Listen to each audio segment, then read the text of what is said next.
when you look at the crowds today, you have maybe 5,000-6,000 people here. On the streets yesterday, 1 million people, 1 million Iranians in the street for the Ayatollah Khomeini. Does that not give you concern? Does that not make you afraid? Because they are afraid, yeah, that's right. And most of the people don't say anything because they are afraid. And they are in silence, you know, they don't say anything. Is this the silent majority of Iran out here now? Yes, that's right. Do you want the Shah to return? Yes, Shah, return to the country. What about you, Shah?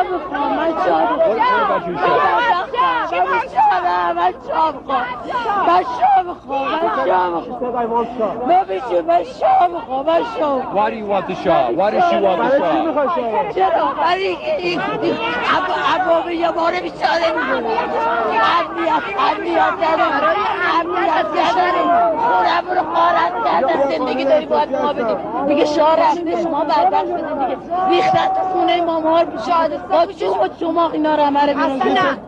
ما شاه میخوایم ما بیچاره این شادی کشتنش حلاله کجای قرآن گفته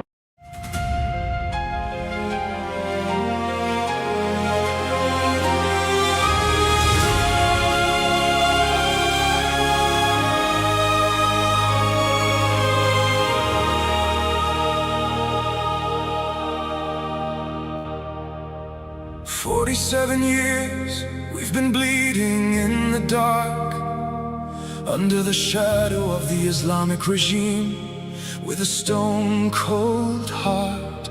They silenced our voices, they turned off our light. 58 days without internet, but we still fought the night.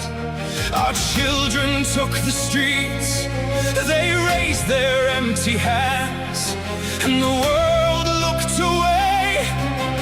Do you understand? Do you know Europe? Do you know what's been done? Do you know Europe? 42,000 souls are gone, killed in 2 days by a regime drenched in blood. Do you know Europe? Or have you just given up? Do you know Europe? Do you feel anything at all?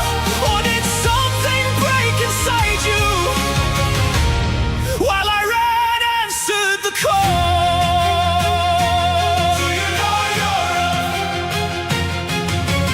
42,000 lives, 2 days, that's all it took. Mothers and fathers and sons, did you even look? We stand with Crown Prince Reza Pahlavi, our hope and voice. Millions behind him marching, he is our only choice. He only fights for freedom, democracy and human rights. But you mock him in your chambers while he fights for our lives, to pull us out of this darkness, this century-long night, while you sign deals with our killers and call it diplomatic right. Do you know Europe? Do you know what's been done? Do you know Europe?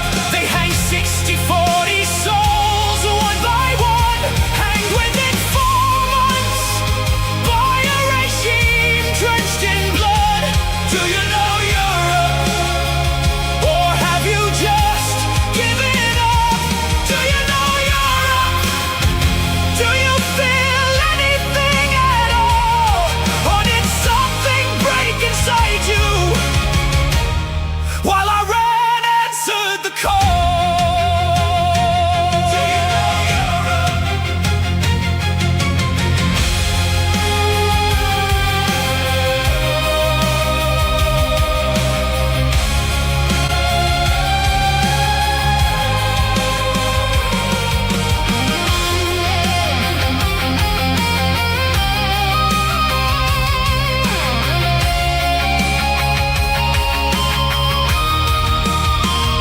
What happened to you, Europe?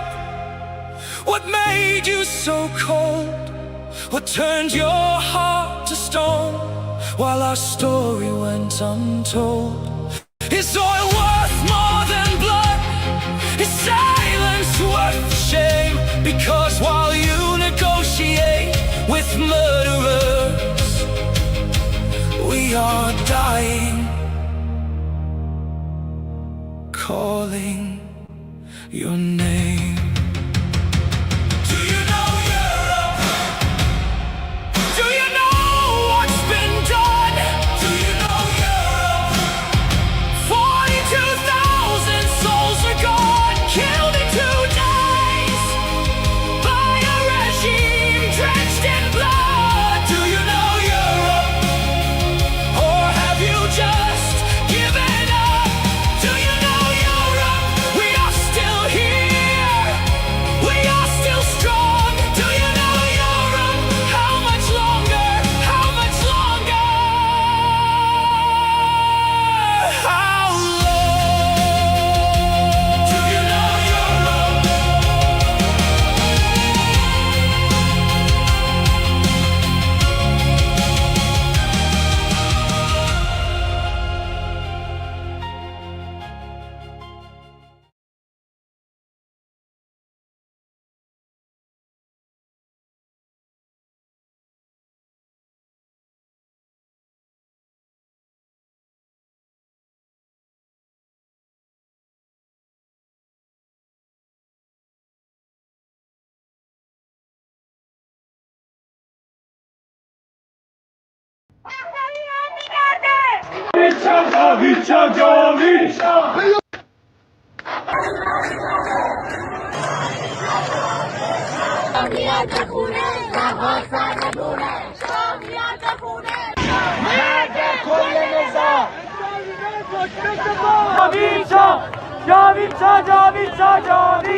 To all of our friends around the world, under the yoke of the Islamic Republic, Iran is identified in your minds with terrorism, extremism, and poverty. The real Iran is a different Iran, a beautiful, peace-loving, and flourishing Iran. It is the Iran that existed before the Islamic Republic, and it is the Iran that will rise again from its ashes the day the Islamic Republic falls. So let me be clear about how a free Iran will act towards its neighbors and the world after the fall of this regime. In security and foreign policy, Iran's nuclear military program will end. Support for terrorist groups will cease immediately. A free Iran will work with regional and global partners to confront terrorism, organized crime, drug trafficking, and extremist Islamism. Iran will act as a friend and a stabilizing force in the region. and it will be a responsible partner in global security. In diplomacy, relations with the United States will be normalized, and our friendship with America and her people will be restored. The State of Israel will be recognized immediately. We will pursue the expansion of the Abraham Accords into the Cyrus Accords, bringing together a free Iran, Israel, and the Arab world. A new chapter will begin, grounded in mutual recognition, sovereignty, and national interest. In energy, Iran holds some of the largest oil and gas reserves in the world. A free Iran will become a reliable energy supplier to the free world. Policymaking will be transparent.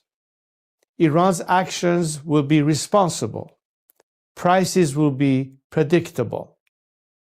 In transparency and governance, Iran will adopt and enforce international standards. Money laundering will be confronted. Organized corruption will be dismantled. Public institutions will answer to the people.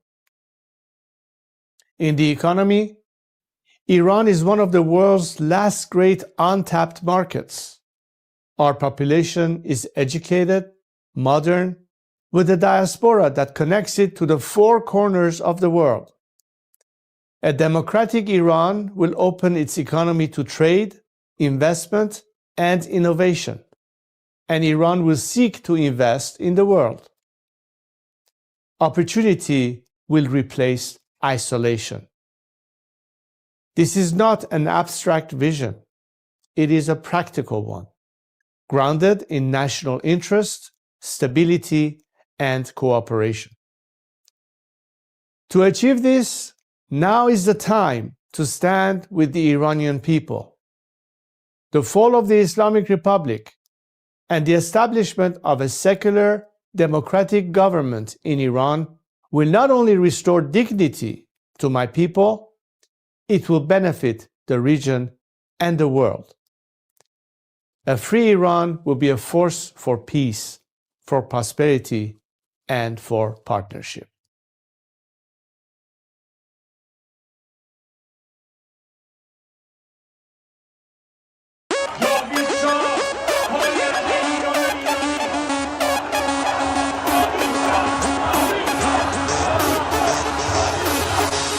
وقتی واسه غم نی گرچه قصه هامون کم نیست همه خسته این قبولم ما فرصتی واسه ماتم نیست روشن میشه فردا خورشید سرزمین ما سرم باز و سینه سپر بلند میگم جاوید شاه وقتی واسه غم نی گرچه قصه هامون کم نیست همه خسته این قبولم ما فرصتی واسه ماتم نیست روشن میشه فردا خورشید سرزمین ما سرم باز و سینه سپر بلند میگم جاوید شاه روبروم یه واژه یه هدف به نام انتقامه پشت سرم دعای مادر و تو دستم تفنگ بابامه رو زبونم اسم شاه بگینین عشق بی انتهاست هر جا اسم ایران اومد اونجا صدای بچه رضاست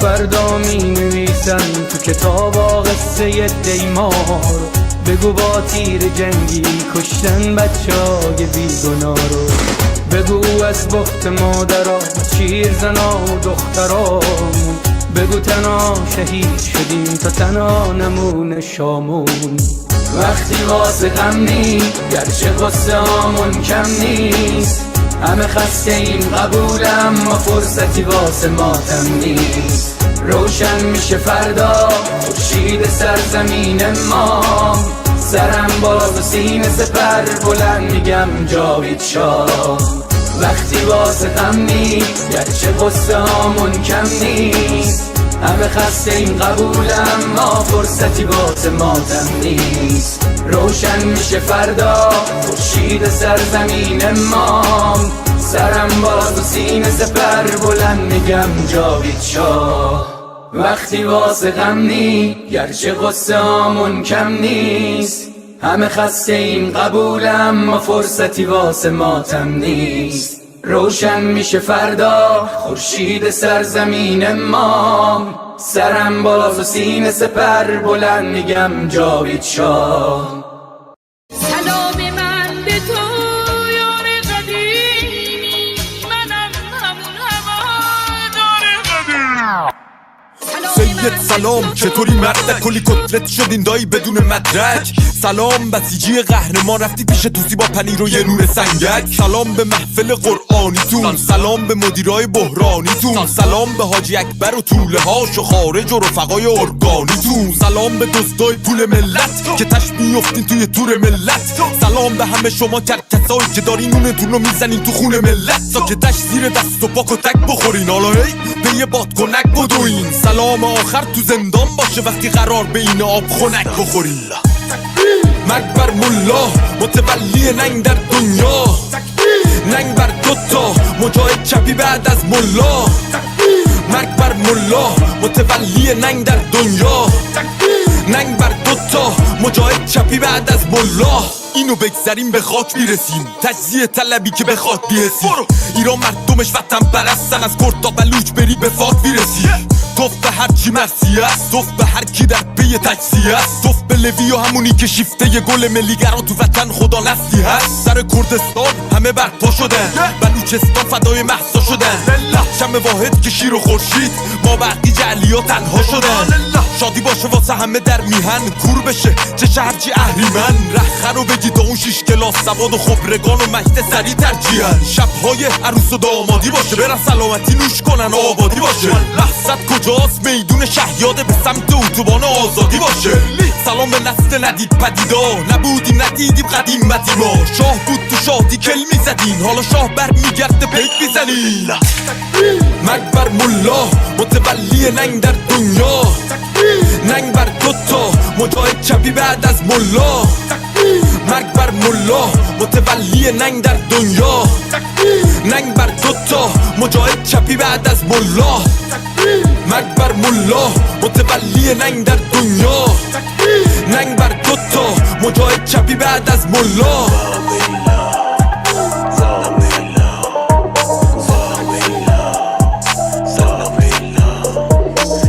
فاهنگ به این خوشگلی با نوایده بود اسم این مشخواهن رو توش بیاریم ولی خب لازم بود دیگه فکر کنم با نوایده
جاویچا جاویچا جاویچا جاویچا.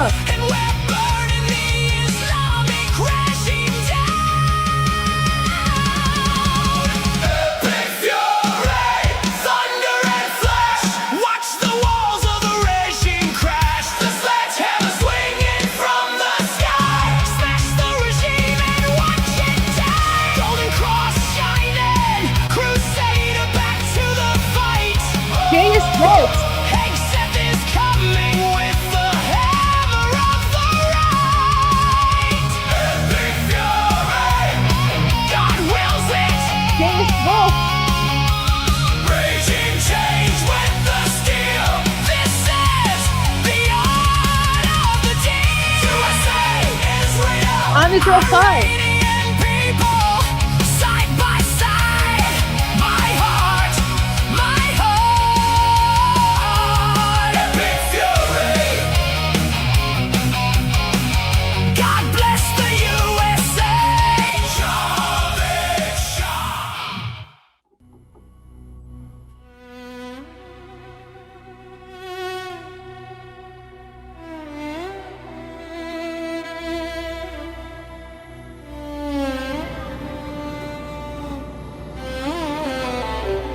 Let's go.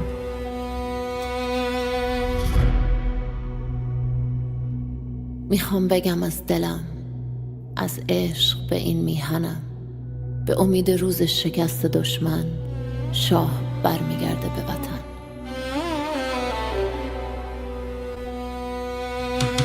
برگشتن پهلوی، وحشت هر اجنبی، بلند بگو همشهری شاه رضا پهلوی. نظام رسیده پرتگاه، بلند بگو جاوید شاه. برگشت شاه به میهن، دوای درد وطن. این آخرین نبرده، پهلوی برمیگرده. داره میاد پهلوی، زجه بزن سید علی. راه نجات وطن، پهلوی هموطن. ایران میشه گلستان، شاه که بیاد به ایران. ایران که شاه نداره، حساب کتاب نداره. آخون باید گم بشه، توپ تانک فشفشه. گم شو بیرون اجنبی، داره میاد پهلوی. فریاد بزن جاوید شاه، شعار هر وطن ها.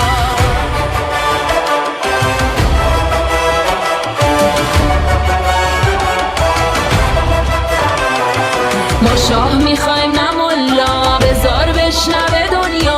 ایرانی داد بزن، شاه تو فریاد بزن. برگشتن پهلوی، وحشت هر اجنبی. بلند بگو هموطن، شاه رضا پهلوی. فریاد بزن جاوید شاه، شعار هر وطن خواه. بلند بگو جاوید شاه، شعار هر وطن خواه. فریاد بزن جاوید شاه، شعار هر وطن خواه. فریاد بزن جاوید شاه، شعار هر وطن خواه. بلند بگو جاوید شاه، شعار هر وطن خواه. جاوید شاه. هوماتنم، هوختانم، هورشتانم، آهور مستم. هوماتنم، هوختانم، هورشتانم، آهور مستم. هوماتنم، هوختانم، هورشتانم، آهور مستم. هوماتنم، هوختانم، هورشتانم، آهور مستم.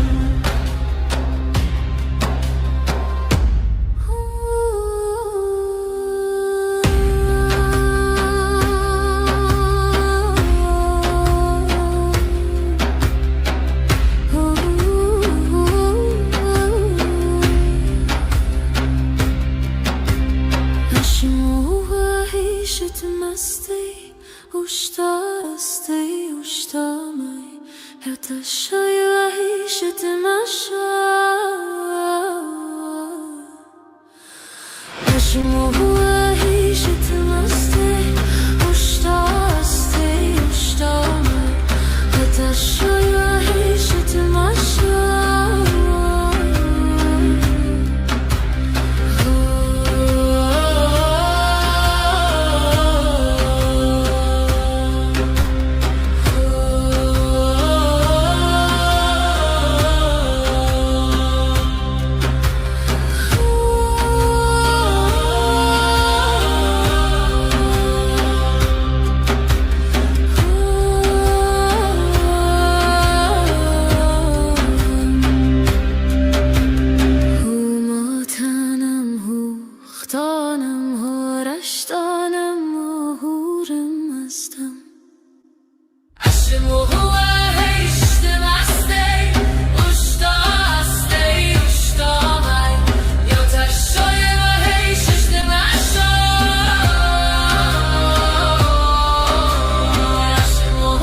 look at us here today. We see so many flags representing so many nations. We know we are not alone, and we thank you for being with us. For all people around the world who stand today in unity with the Iranian people, this is not just because it's good for us, and you do it out of compassion and care for our rights to liberty and justice and equality and human rights. But understand that it is in your best interest too, to have, unlike this regime that has been propagating terror and radicalism, we the people of Iran are peacemakers and not warmongers. We like to be friends, especially with the free world.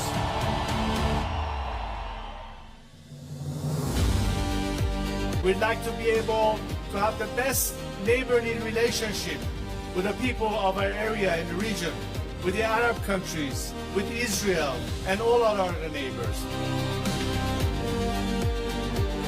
We are fighting for justice, we're fighting for human rights, we are fighting for liberty, we're fighting to put an end to all sorts of discrimination. Because as an Iranian, I stand here to tell you that I've dedicated 47 years of my life because I think that my country deserves far better than what we have right now.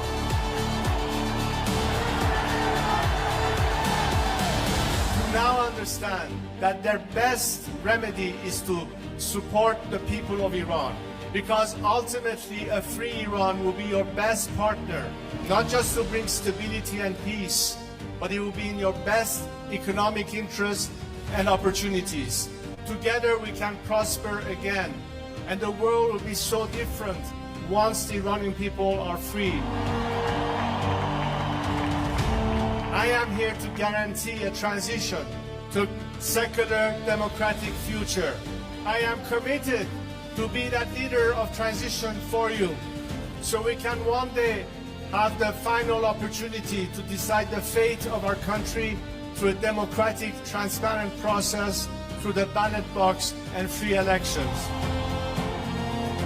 And let's make sure that this time, especially the free nations of this world and their governments, stand on the right side of history.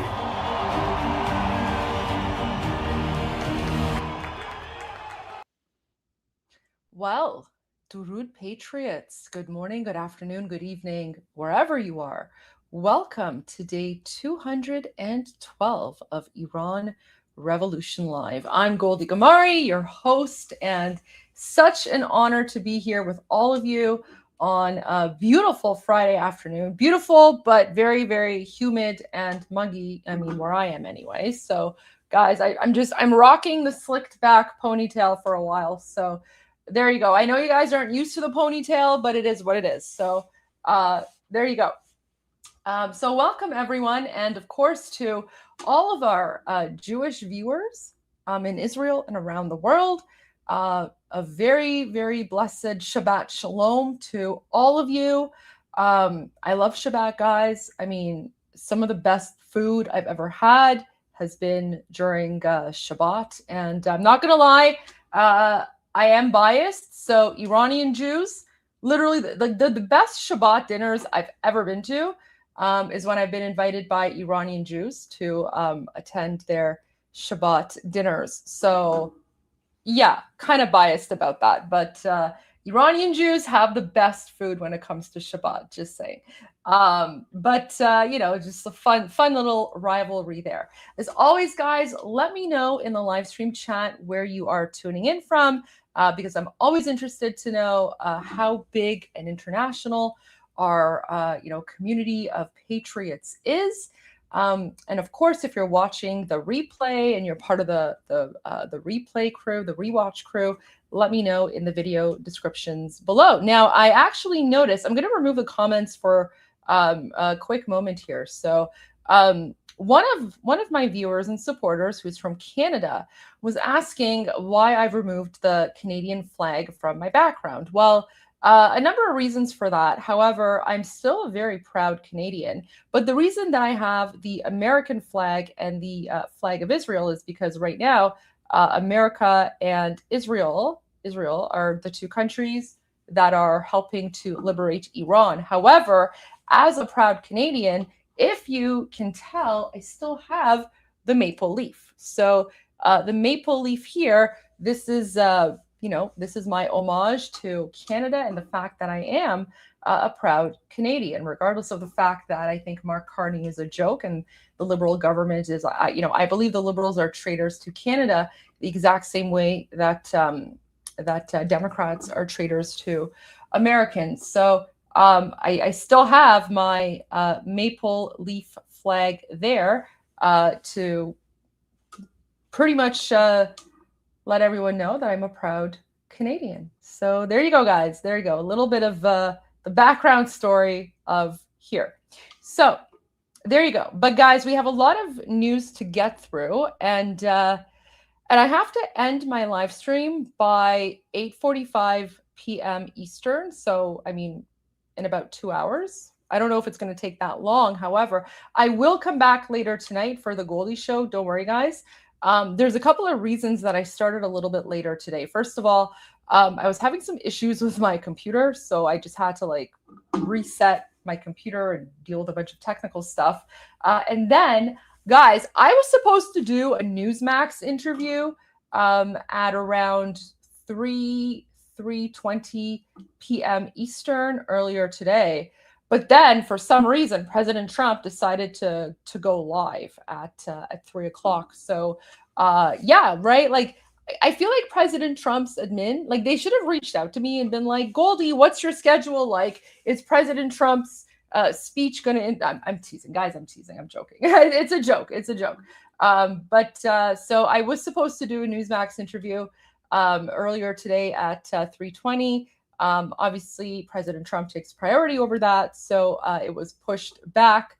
Yeah, no, it's a joke. It's a friendly joke. But anyways, I am doing a Newsmax interview at 9 p.m. Eastern. So for all of our American viewers who are tuning in right now, let me just pull this up on my calendar. So yes, I'm doing a live interview with the show is called Greg Kelly Reports. However, tonight Bill Spadilla is hosting, and I'm one of the panelists tonight.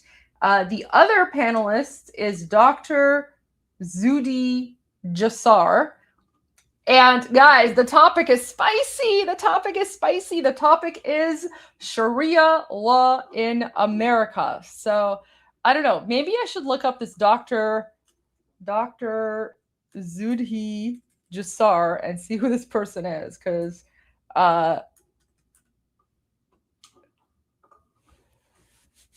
oh, he's the guy. Okay, so I've actually been on a panel with him before. So, wow. Okay. This is the guy who is, I believe he's running for office, somewhere in the United States. And, he's a former lieutenant commander of the United States Navy, and he served as staff internist in the office of the attending physician of the U.S. Congress. And he founded the American Islamic Forum for Democracy. Okay. Yeah. I don't know how I feel about that, because you guys have seen the videos that I've shared.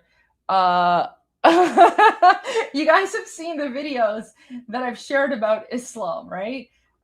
So I don't know. So the topic is Sharia law in the United States.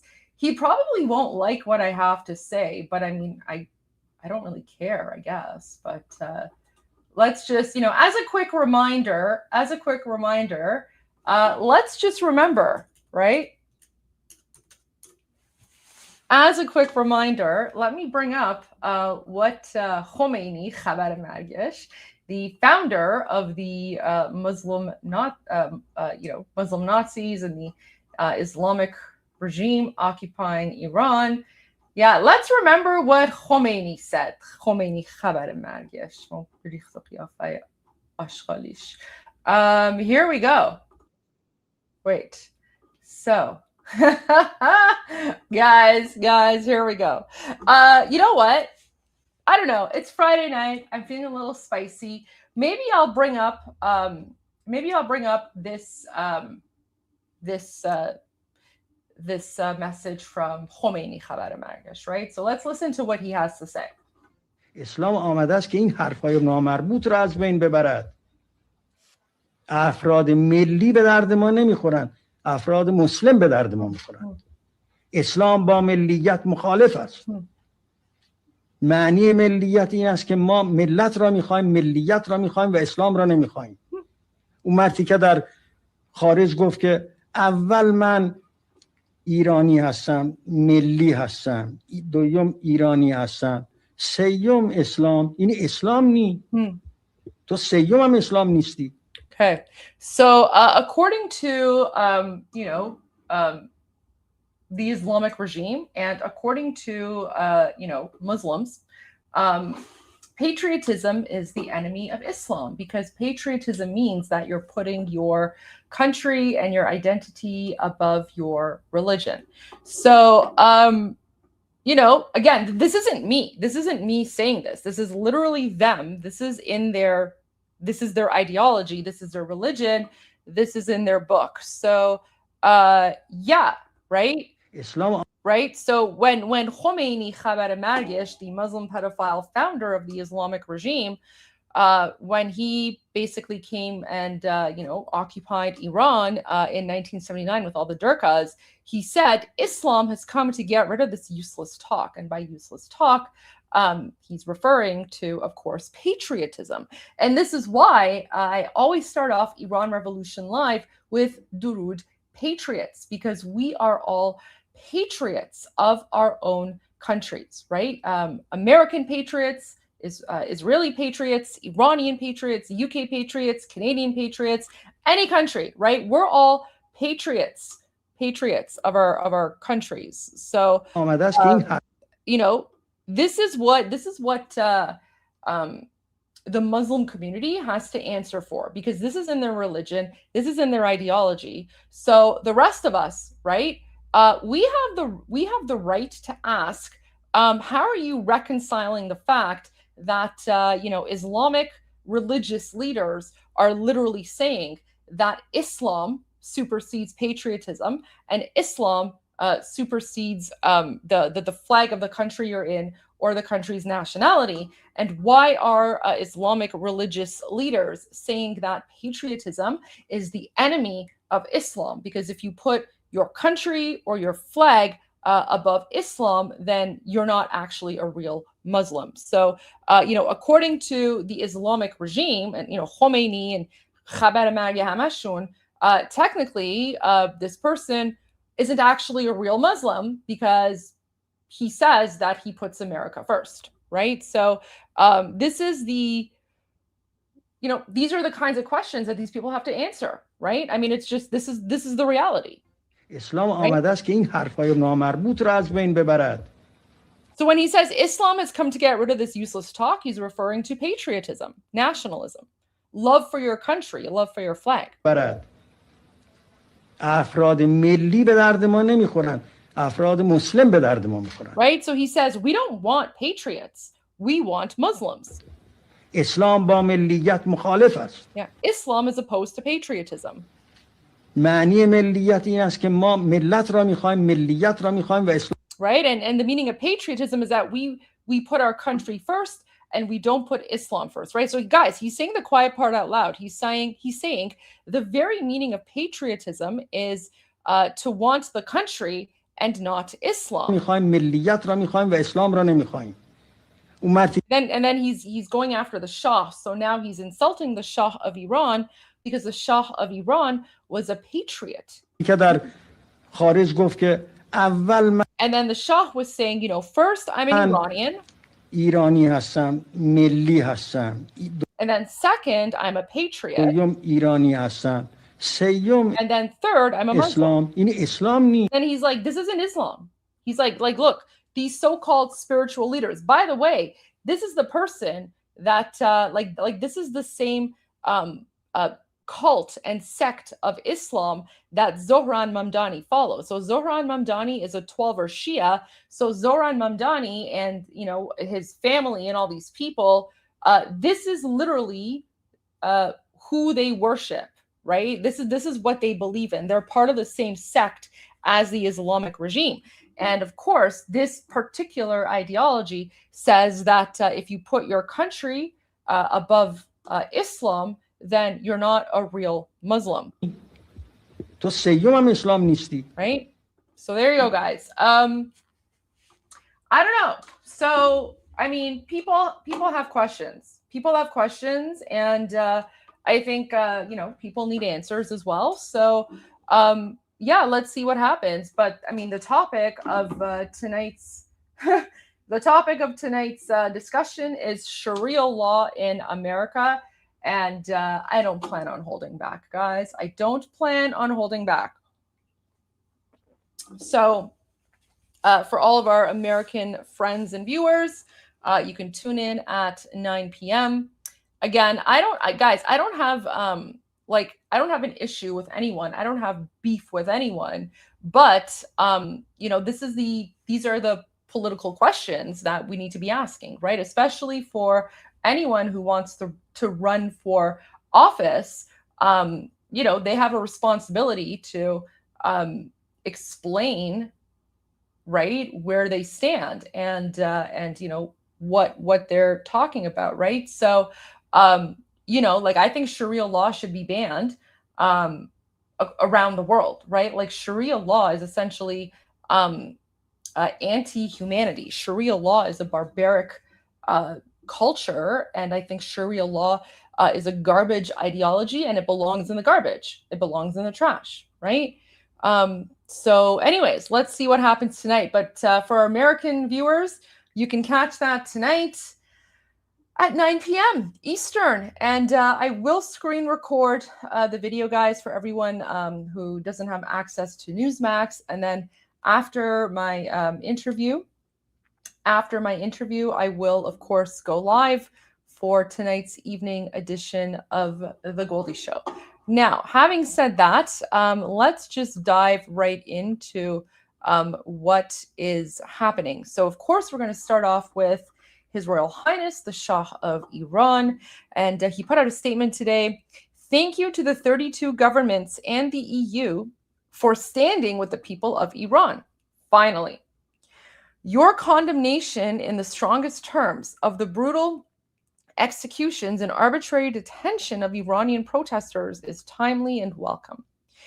Your demand that the people of Iran must be free to exercise their rights to freedom of expression and peaceful assembly without fear should now be backed with action. So basically what His Royal Highness is saying through his comms account is that, you know, this is great, right? This is a good start, Europe.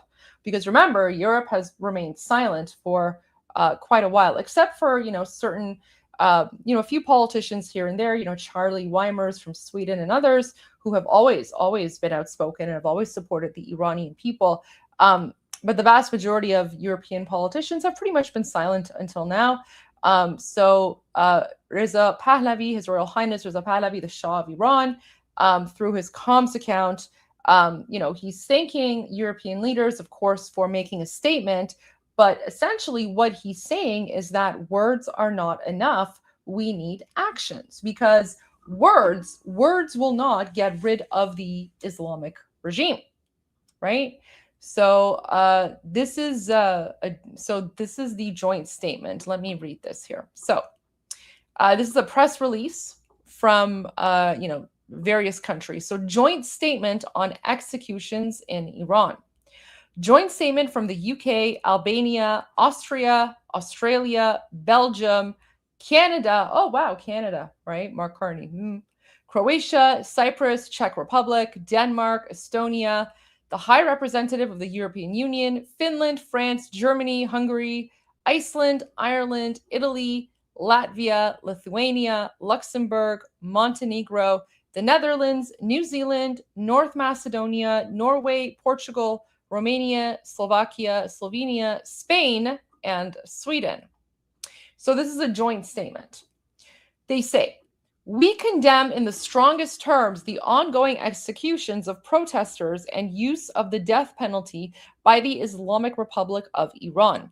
The use of capital punishment to silence dissent, intimidate communities, and punish individuals exercising their human rights can never be justified. The people of Iran must be free to exercise their rights to freedom of expression and peaceful assembly without fear. Oh, thank you. Thank you for stating the obvious. I really appreciate that. We call on Iran to immediately end the use of the death penalty and release all those arbitrarily detained. Right, yeah, okay, because, you know, right? A strongly worded letter, guys, supposedly a strongly worded letter with like angry finger shaking is going to, you know, stop the Muslim Nazis, who are a bunch of 7th century inbred jihadi savages, from raping, murdering, torturing, and executing Iranians. And I hate that they say Iran, because it's not Iran, it's the Islamic regime. We further call on Iran to listen to the voice of its people as they demand change and to take meaningful steps toward ensuring respect for human rights. Yeah, okay, as if that's actually going to happen. Guys, remember, the Islamic regime is a totalitarian, authoritarian dictatorship. They're literally, they are literally murdering Iranians every day, right? Because they actually believe that murdering the enemies of Islam is their Allah-given duty. So like this is what's wild for me. All of these so-called politicians in the West, right?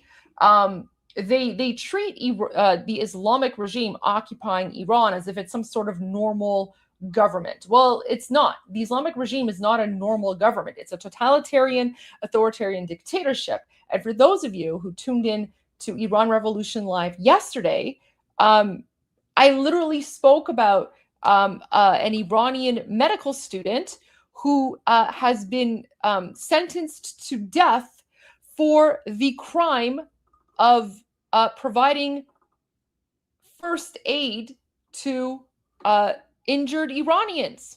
Okay? First aid to injured Iranians.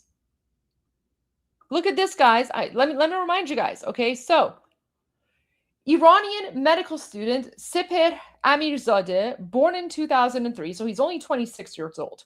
So 26-year-old Sepher Amirzadeh, he's an Iranian medical student, has been sentenced to death by the Islamic regime for providing medical aid to wounded protesters during Iran's January national uprising.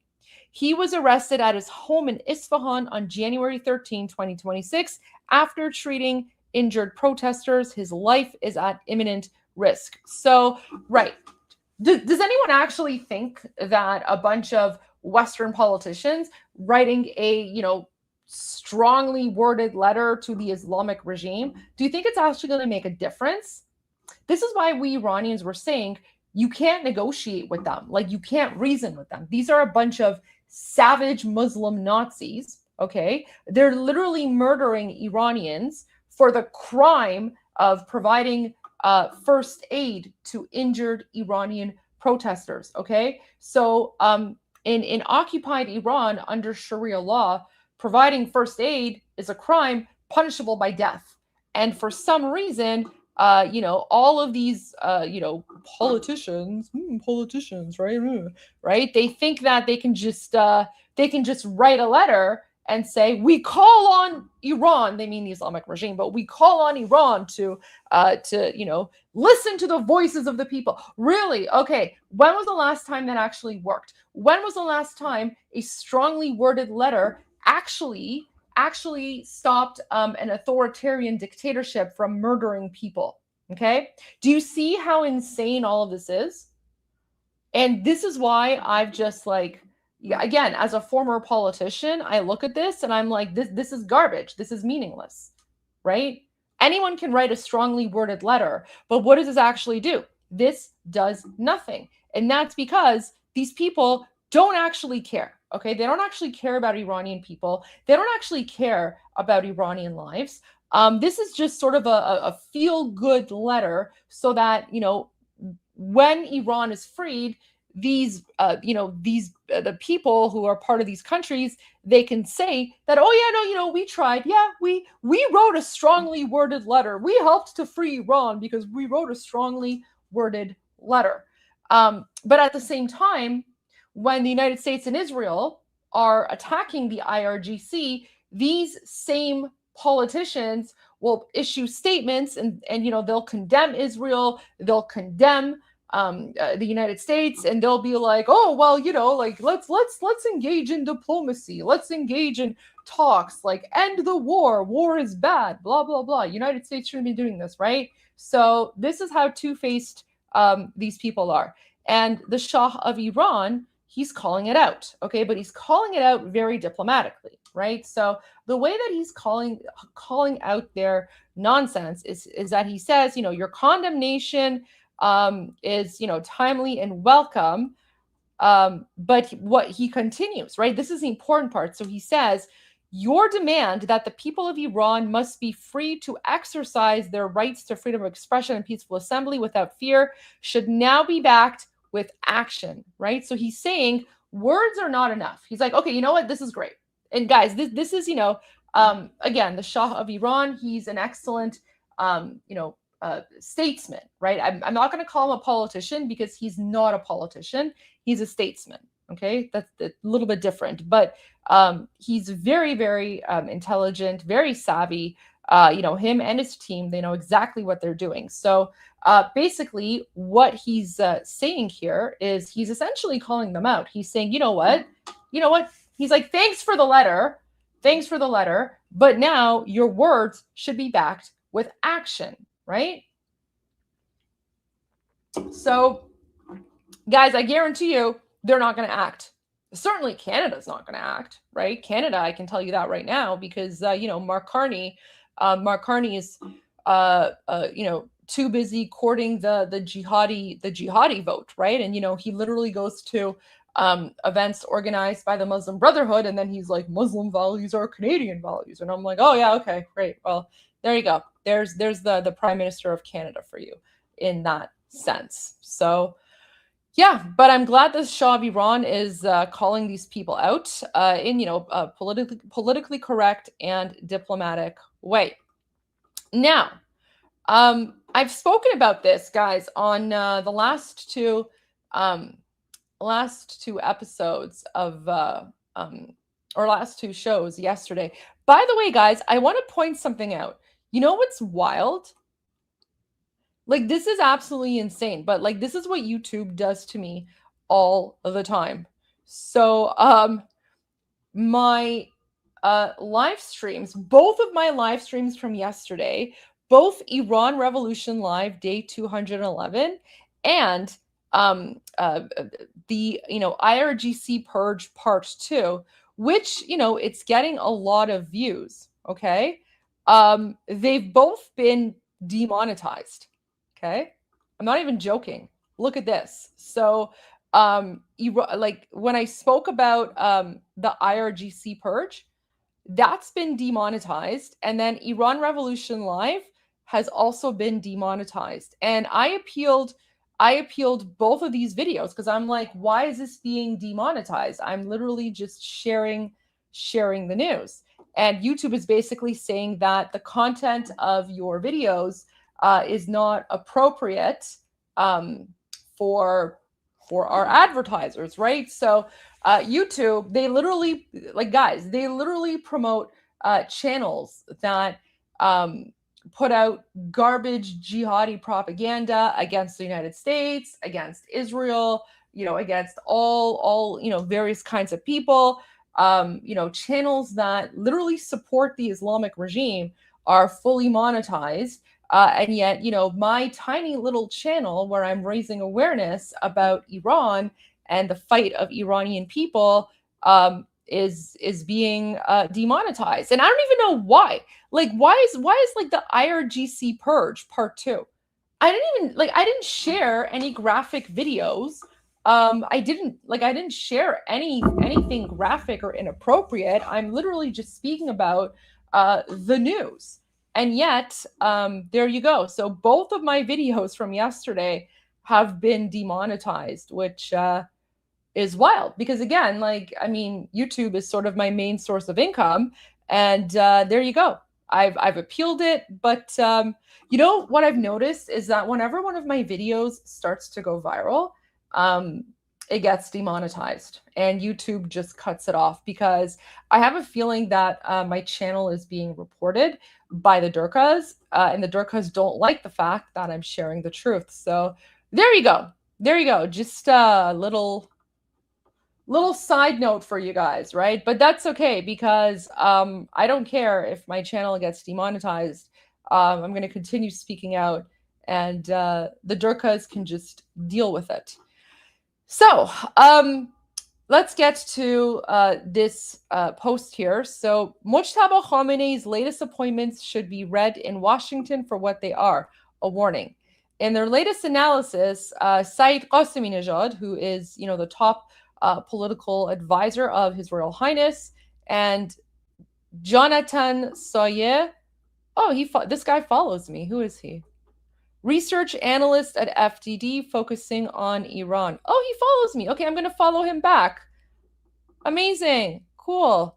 I'm always interested in, like, learning about people who follow me. So he's a research analyst at FDD. Good guy. All right. Amazing. All right. So I just followed Jonathan back. So in their latest analysis, Saeed Qaseminejad and Jonathan Soye examined the reshuffle and its implications for U.S. policy. Washington should treat this reshuffle as a warning that Mujtaba is placing loyalists at the helm of the institutions that shape external and internal national security doctrines. This should put an end to Washington's hope that pragmatists inside the regime can lead the country toward a different path. The regime is not moderating. It is consolidating power, and Washington must adjust its policy accordingly. Read their analysis. So, guys, I will read their analysis, but I'm going to read their analysis tonight on part 3 of the IRGC purge. So I just wanted to share that with all of you. So let me just make a note here. So I'm going to read this on tonight's evening live stream of the Goldie Show. And of course, I'll give my analysis there. But I just wanted to share that with all of you as sort of a sneak peek of what I'm going to talk about later tonight, because I still am not done. I'm still not done part 3. Now, we have a post from, again, this is the comms channel of His Royal Highness, and this is Tina, and she is basically, although, you know, I heard the news that Caroline Leavitt is going to be leaving her role as a White House press secretary. You know, she wants to spend more time with her family, you know, good for her. But that is a big, big loss to President Trump's admin. So, because she's phenomenal. She's fantastic. But this is Tina, and Tina is the Iranian version of Caroline Leavitt. And she is pretty much, she's become like the press secretary for His Royal Highness. And she has a video. And so she's speaking about the Iran Prosperity Project. Now, I haven't spoken about the Iran Prosperity Project a lot. I've mentioned it. I've shared the website. But of course, the Iran Prosperity Project is the roadmap for the day after the Islamic regime falls, and how we Iranians are going to transition from, you know, an Islamic dictatorship to a functioning secular democratic society. So this video is where she talks about it. It's a 6-minute long video. So guys, I'm not going to be able to translate this. So you're just going to have to follow along with the subtitles here. I'll make the video bigger so that the subtitles are easier to read. But for those of you who are just listening in, I do apologize. You're just going to have to, I guess, go back and watch it later because it's 6 minutes long and I have a lot of news to get through. But this is important, so I have to share it. درود. من تینا قاضی مراد، مدیر ارتباطات و رسانه دفتر شاهزاده رضا پهلوی هستم و این گزارش کوتاه دیگری از تازه‌ترین فعالیت‌ها و اقدامات شاهزاده رضا پهلوی، تیم ایشان و گروه‌های همکار است. شاهزاده رضا پهلوی در ادامه دیدارها با گروه‌های گوناگون ایرانیان با جمعی از نویسندگان ایرانگرا گفتگو کرد. نشستی درباره نقش اندیشه و فرهنگ در مبارزه برای آزادی ایران و بازپسگیری روایت ملی از گفتمان‌های مسلط بر فضای روشنفکری، رسانه‌ای و دانشگاهی. نقش نسل‌های تازه در گسست از میراث فکری 57، باز تعریف تصویر ایران در غرب و مقابله با روایت‌های تحریف شده از جامعه ایران از محورهای این گفتگو بود. شاهزاده همچنین در دیداری مجازی با کارشناسان پروژه شکوفایی ایران شرکت کرد. کارشناسان حوزه‌های اقتصاد، امنیت، سیاست خارجی، حقوق، انرژی، آب، محیط زیست، سلامت و فرهنگ ارزیابی‌های خود از وضعیت ایران و منطقه و برنامه‌های در دست اجرا را ارائه کردند. محور اصلی این گفتگو تبدیل دانش و تخصص ایرانیان به برنامه‌های عملی برای دوره اضطرار، دوران گذار و بازسازی ایران آزاد بود. این برنامه‌ها حوزه‌های گوناگونی را در بر می‌گیرند، از حفاظت از زیرساخت‌های حیاتی آب، انرژی و سلامت تا مدیریت بحران‌های اقتصادی و زیست محیطی، بازسازی نهادهای کشور و پاسداری از فرهنگ و میراث ملی. در ادامه تلاش‌ها برای آمادگی دوران اضطرار و گذار، کمیته عدالت انتقالی به ریاست دکتر شیرین عبادی، برنده جایزه صلح نوبل، در دیداری مجازی با شاهزاده رضا پهلوی گزارشی از پیشرفت اقدامات این کمیته در زمینه تدوین چارچوب‌های حقوقی، قوانین و مقررات لازم برای اجرای عدالت انتقالی پس از سقوط. So guys, this is really important. So this part here, so this group of people, okay, so these 4 people, including Dr. Shirin Ebadi, who's a Nobel Peace Prize laureate. So His Royal Highness has created this committee of these 4 people led by Dr. Shirin Ebadi, and they are currently in the process of drafting the laws and the guidelines for what will essentially become the Iranian version of the Nuremberg trials. So because when the Islamic regime falls, there needs to be justice for the 47 years of crimes against humanity committed by the Islamic regime against the Iranian people. And so these 4 people have been already working on this. So yes, Iranians, we are already working on the Iranian version of the Nuremberg trials. And we have some amazing, highly educated, people with experience and, like legal background and things like that. And they are drafting the framework for what will eventually be the Iranian version of the Nuremberg trials. And I mean, wait, how long did the Nuremberg trials last? Let's see. Yeah, so the Nuremberg trials lasted nearly 3.5 years. Guys, I guarantee you that the Iranian version of the Nuremberg trials, it's going to last at least a decade, if not longer. Like we're looking at least a decade, if not longer. A decade is like the minimum, but because there's a lot of war criminals. But yeah, so there you go. So I mean, he made this announcement a few months ago, and so this committee has been working very hard to work on the Nuremberg trials. And actually, one thing that's really interesting is this guy here. He's actually a former MEK. So he grew up within the MEK cult, and then he defected from the MEK, and he has been one of the main people who has been exposing the MEK and sharing a lot of MEK intel. So this is what His Royal Highness means when he says that Iranians are united, because there are a lot of Iranians who are part of various groups or cults, and they've defected and they've joined with His Royal Highness. So yeah, this guy, his name is Iraj Mistaghi.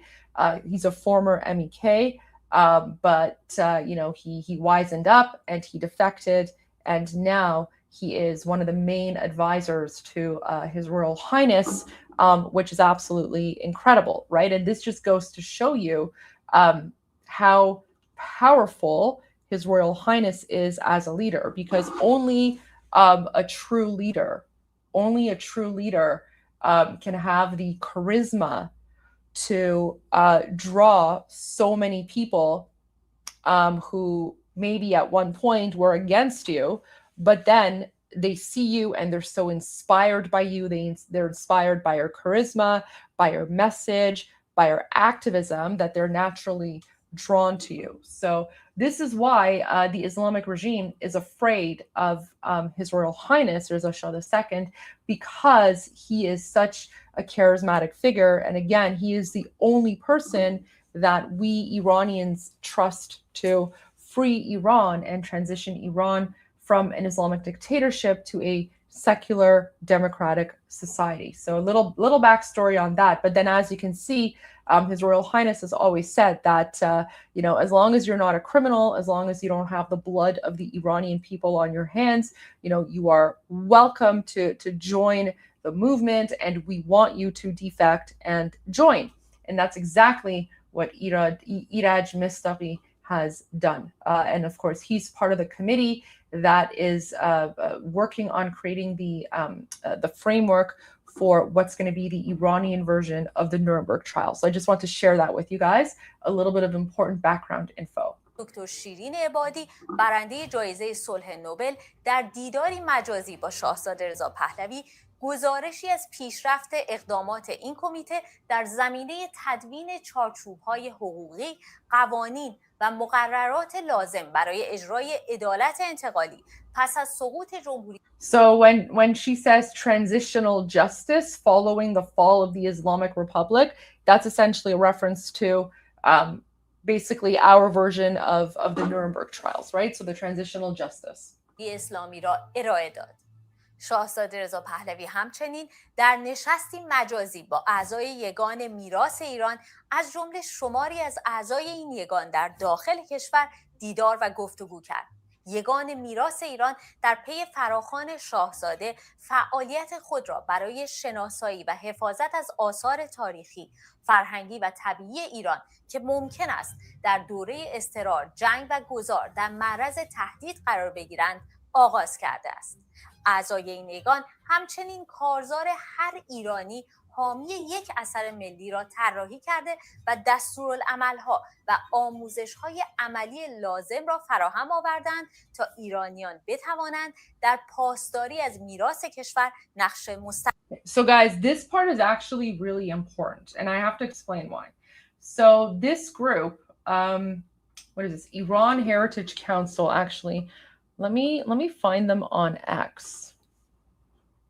Guys, so this is really, really important, okay? And I'll explain why.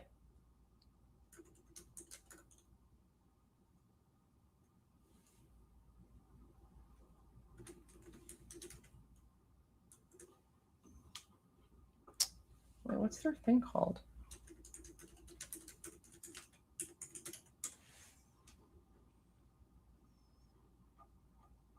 What?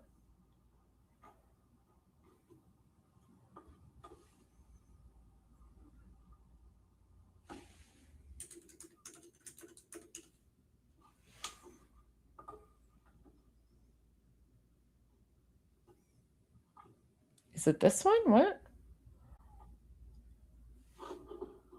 Wait. یگان میراث. Oh, okay. I was confused. This is their Instagram account.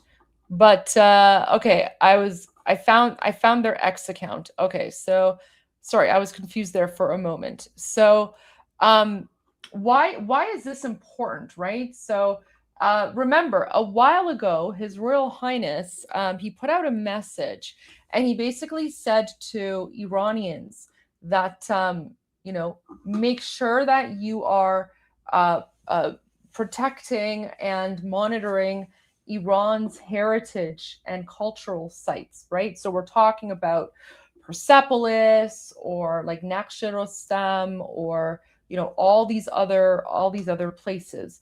And why is that? That's because Muslims have a tendency to destroy anything that existed before Islam, right?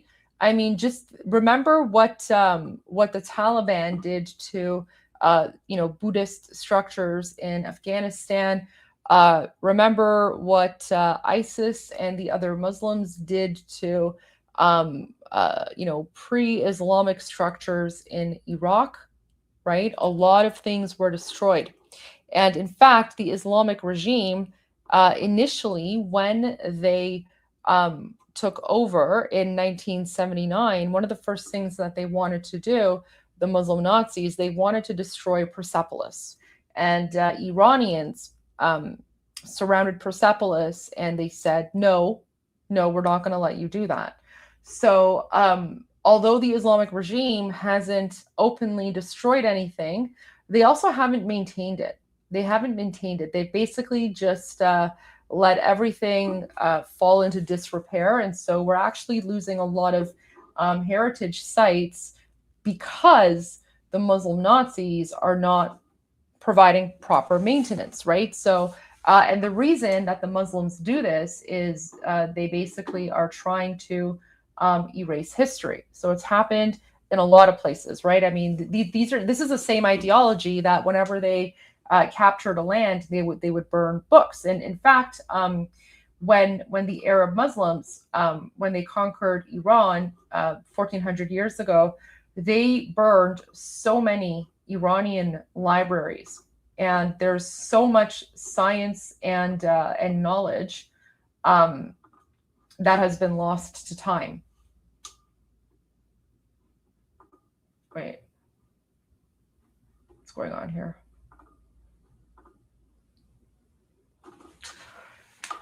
Sorry, guys. I was having like issues with my laptop. I had to like reset all my cookies, and I've been like logged out of everything. So let me just pull this up again.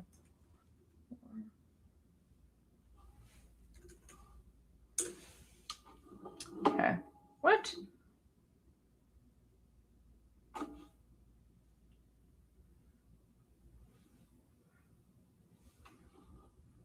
That's right.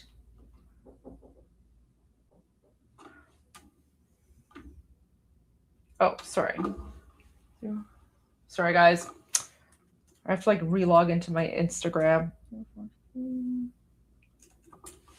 Okay. And of course, like everything I have is like 2-step, 3-step verification process because so many people always try to hack into my accounts. So anyways, okay. So I'm in Instagram. Let me actually, so this is interesting. So this is timely.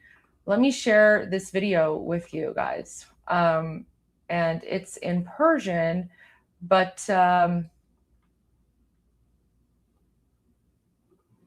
so this is an Instagram story, and this is historic. Oh, my browser. Okay, now my browser lost connection to audio. All right, guys, let me remove this, and I'll reshare this. Okay. So this here, this is the shrine of what's this? Is this Hafiz?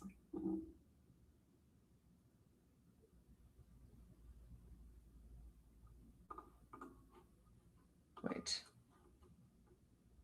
Yeah. اگه 100 سال So guys, this is the shrine of Hafiz. Okay, now Hafiz is a very famous Iranian poet. Okay, so this is Hafiz, and he is one of our amazing poets, and his works are one of the highest pinnacles of Persian literature.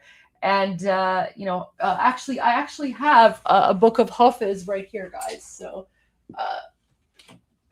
there we go. So this is my Hafiz book. Okay, so this is the book of Hafiz, and it's called Divan Hafiz, and it's beautiful, right? So it's like a book of his poetry, and he has some of the most beautiful poems, and this is Hafiz here. This is Hafiz here, so one thing that's really important about Hafiz is that what we do is on certain special occasions or certain celebrations, elders, Iranian elders, they will put money in like the book, and then the young people would take it. But we also use the book of Hafiz for sort of like fortune telling in a way, fortune telling. So essentially, what we do is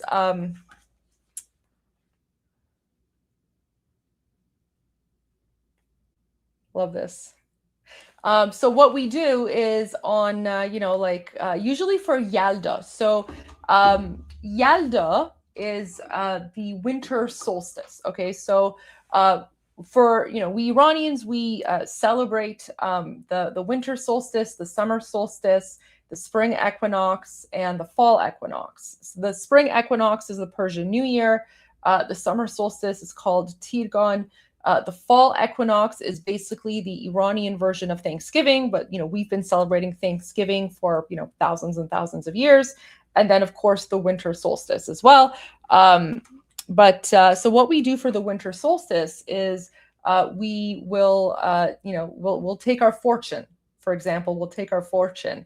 So the way that we take our fortune is we have like a book of Hafiz, and then we will open it up to a random page, and then whatever poem is there, that pretty much is supposedly giving us advice about our life or our future. So here we go. Like I'm gonna do the English side, for example. Okay, so here we go. For example, so I just opened it up. Wait, let me find like something. Let me find something short.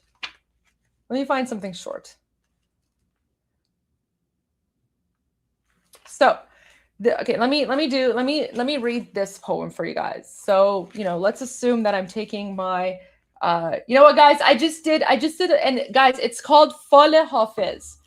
Fale Hafiz. Let me write that for you guys. Okay, so,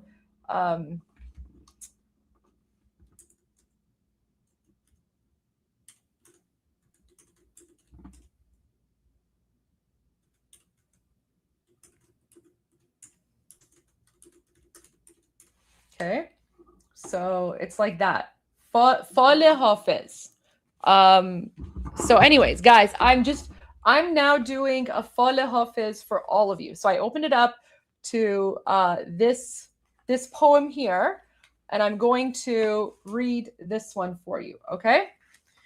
So it's been translated to English. So it says, I stoop my head sincere at the threshold of the friend, for whatever befalls us is ordained by the friend. Neither in moon nor sun I've seen glorious as the friend, though I place them as mirror to reflect my friend. What news can the breeze about our roasted hearts bring, which wraps you tight like the rose petals folding?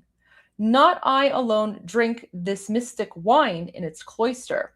Many other heads in worship are dust to the pitcher. Have you combed the ambergris scattering twisted hair?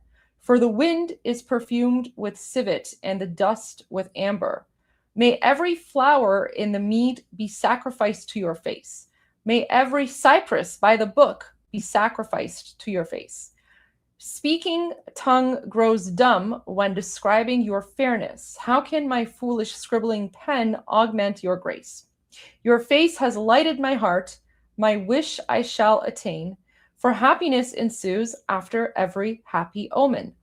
Not this moment, only Hafiz's burning heart seeks you, O friend. For the ever-living roasted heart grew like wild tulip, O friend. So, as you can tell in Hafiz's poetry, there's a lot of reference to, wind blowing in the hair. There's a lot of reference to, wine and things like that. And of course, that's anti-Islamic, right? So it's difficult to translate, guys. So remember, and guys, I'm pretty much like a Shakespeare expert. Iranian poetry is like Shakespeare, but like 1,000 times even more difficult to translate. But essentially, the gist of this particular poem, basically what Hafiz is saying is like he's honoring his friends. Okay, so in this poem, so when he says, "I stoop my head sincere at the threshold of the friend," he's basically saying like, I'm bowing to you, my friend. I'm honoring you, my friend. And then he's like, neither in the moon nor sun I've seen glorious as a friend. So he's like, not even the moon and the sun are as glorious as my friend. And he's like, even though I placed the moon and the sun in the mirror to reflect my friend was more glorious than them, right? So anyways, then he kind of just continues on, and then he's like, so basically this poem is about honoring friendship and putting your friends first. So there you go. That's kind of relevant, guys. Isn't that kind of relevant to this live stream? So because all of you guys, your friends, you're our friends, you're friends of Iran, and all of you are here because you support Iran Revolution Live. And look at that. So this poem that I just pulled up is about honoring your friends, right? So this is what I mean when I say that we Iranians, right, will do like a Falah Hafiz, because guys, for some reason, no matter like what poem we bring up, it's always relevant. And how insane is it that literally just on this live, I open up Hafiz and it's a poem about appreciating and honoring and respecting your friends. So there you go. This is why we'll do sort of like, fortune telling, let's say, with Hafiz's book. I'm going to bookmark this because I'm going to see if I can find like a full accurate translation of that. But yeah, this is the book of Hafiz. Okay, this is the book of Hafiz.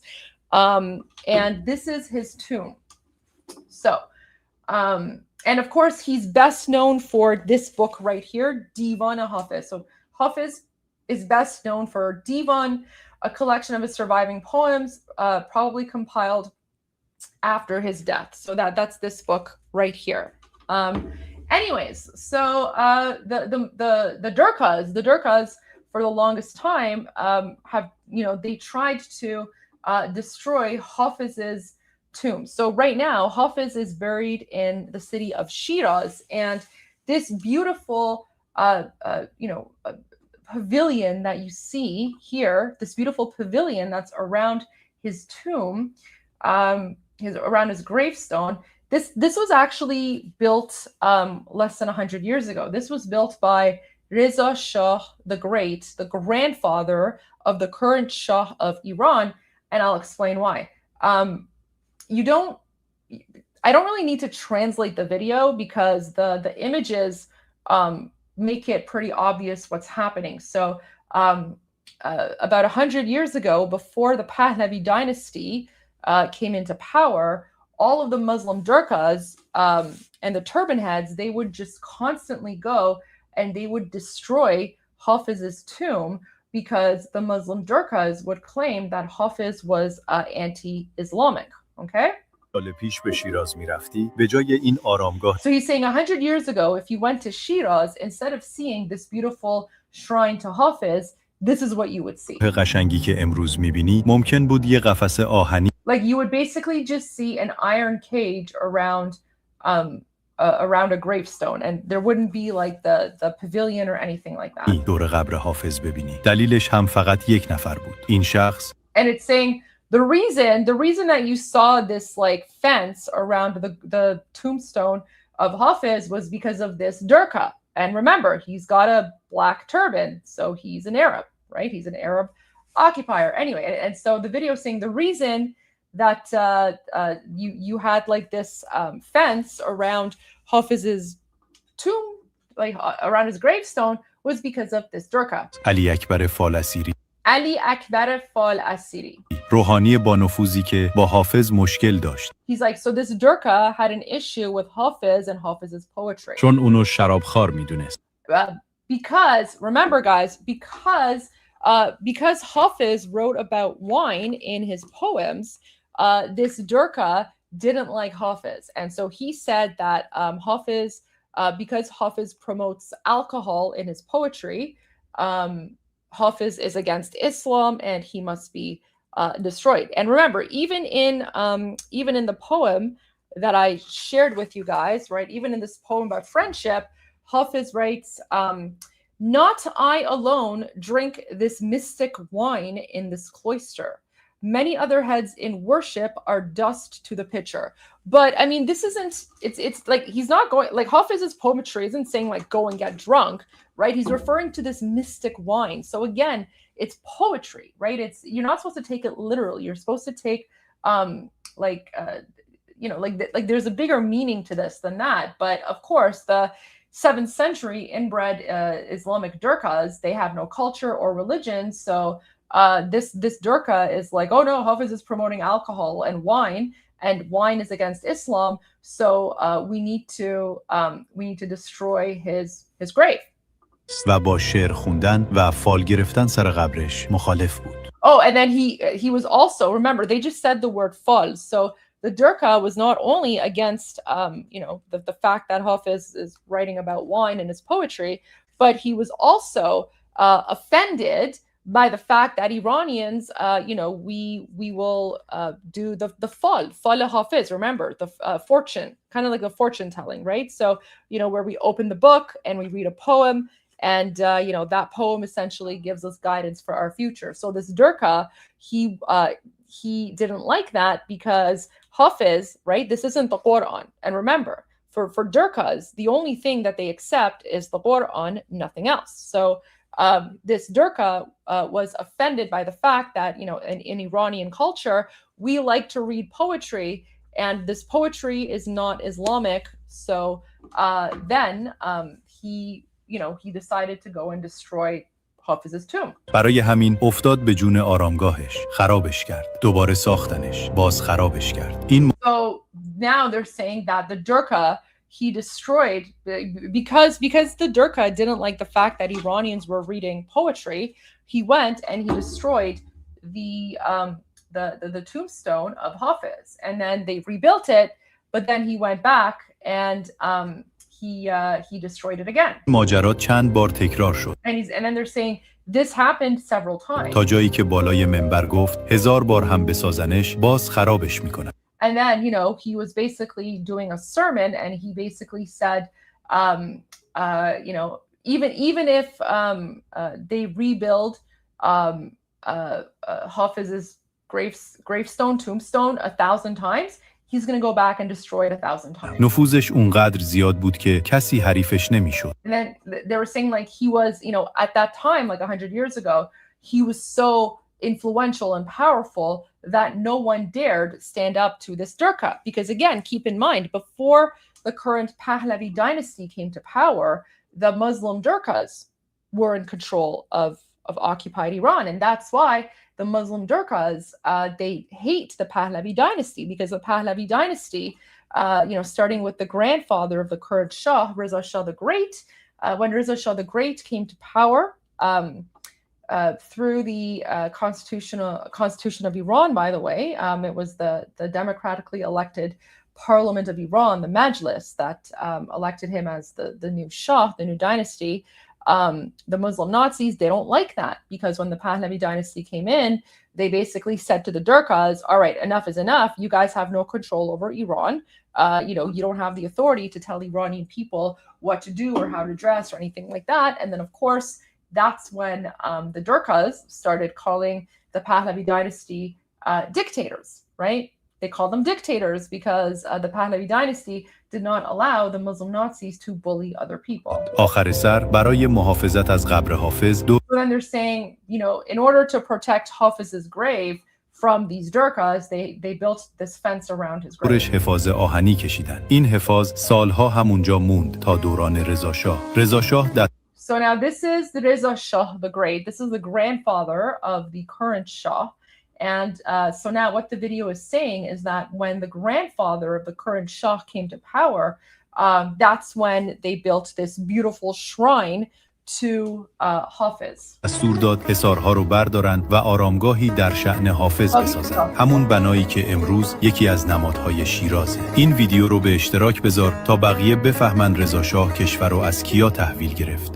So they're saying, so now this video is saying, share this video with everyone so that the world understands what sort of, you know, country the Pahlavi dynasty inherited and who they were fighting against, right? So the Pahlavi dynasty were literally fighting against the Durkas, who were trying to constantly destroy Iranian culture and Iranian heritage because it's against their religion. و برای شنیدن روایت‌های ناگفته تاریخ پیج پرتگاه حقایق رو فالو کن. اگه 100 سال پیش به شیراز میرفت. And guys, this is like an iconic thing, right? So whenever people think of Shiraz, this is like one of the most iconic things, right?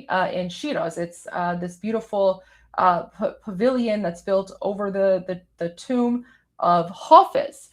Guys, I've actually been there. I've been there, like I think I was like, I don't know, 14 or something when I went. So, you know, in my youth I went, and it's just such a beautiful thing. But this entire beautiful garden and pavilion, this was built by Reza Shah the Great to honor Hafiz, who's one of our most influential poets, right? Like he's basically like the equivalent of Shakespeare to us.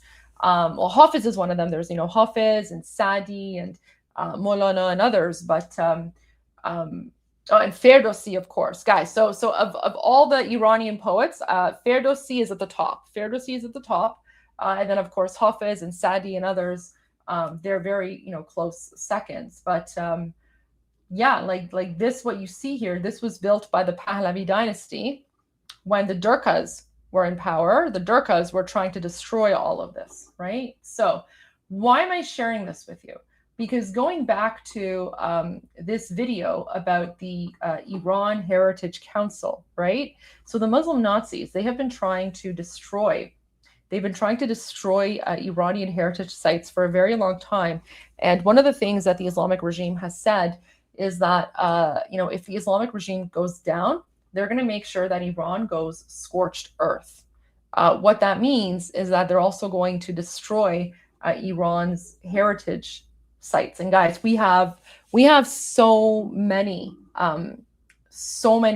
heritage sites all around the country. Guys, Iran itself, like anywhere you go in Iran, there's history, there's heritage, there's culture, right? Because you're talking about cities that have existed for thousands and thousands of years, right? So and the Muslim Nazis are trying to destroy all of this. In fact, when the Islamic regime took over in 1979, like I mentioned, they tried to destroy Persepolis. So the Iran Heritage Council has been created in order to, it's basically like a volunteer thing where Iranians inside of occupied Iran are you know, voluntarily keeping an eye on different heritage sites, whether it's Persepolis or you know, the tomb of Hafiz or the tomb of Ferdowsi or, you know, whatever else, you know, so many things, because the Muslim Nazis will try to destroy it, right? And that's exactly what they've done in Afghanistan. They've done that in Iraq. They've done that in various other places in the Middle East as well. They're trying to do it to Iran, but Iranians, of course, won't let them. So there you go. So that's what that's what the Iran Heritage Council is all about. So a little bit of a side quest there, but it's really important to understand. And this context matters, right? Because again, when it comes to Sharia law and Islam, anything that isn't Islamic, they view it as a threat. Okay, they view it as a threat, and they've actually, when they first took over 1400 years ago, they burned so many books, and I actually have a video about that as well. Let me see if I can find it. Here we go. So here's another one. Let me just share this with you as well. So this is basically another video, and guys, like most of these are in Persian, so that's why you don't see them. So this is a video that's talking about when the Arab Muslims, when they were conquering Persia, they burned all of the books. And the reason that they burned all of the books is because, so initially when the Arab Muslims showed up, they sent a letter to, I don't know, whatever dead Arab warlord was responsible for conquering Persia at the time. And they said, there's all these books here. What should we do with these books? And the Arab, the Arab Muslim, the warlord or whatever, sent a letter back, and his response was, well, if the books agree with the Quran, that the Quran is their demon book, if the books agree with Quran, then they're duplicates and unnecessary, so you should burn them. And then he said, if the books disagree with the Quran, then that's blasphemy and you should burn them. So, guys, so much knowledge was lost in ancient Persia. Like, we as a human civilization, we could have been like 1,000 years more ahead than where we are today.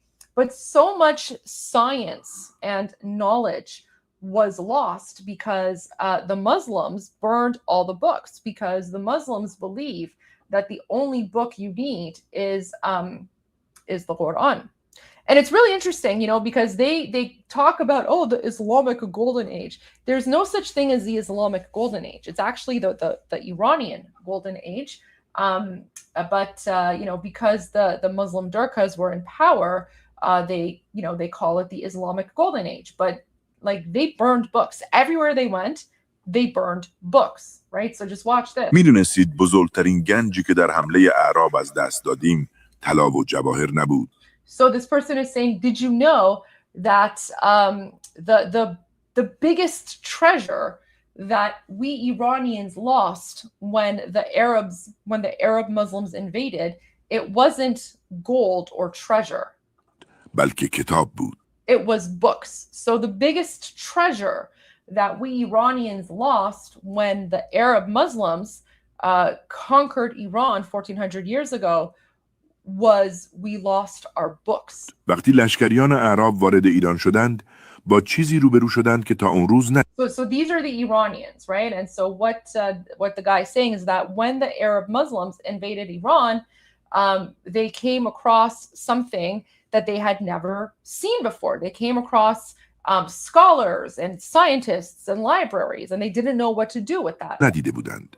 کتابخانه‌های عظیم تیسفون و جندی شاپور که پر از علم پزشکی، نجوم و فلسفه بود. So he's saying that they came across giant libraries in Sifyan. Sifyan is that city that's currently in Iraq right now. What's modern day Iraq? It's the one with the big arch, right? So that's Sifyan, Tisfun.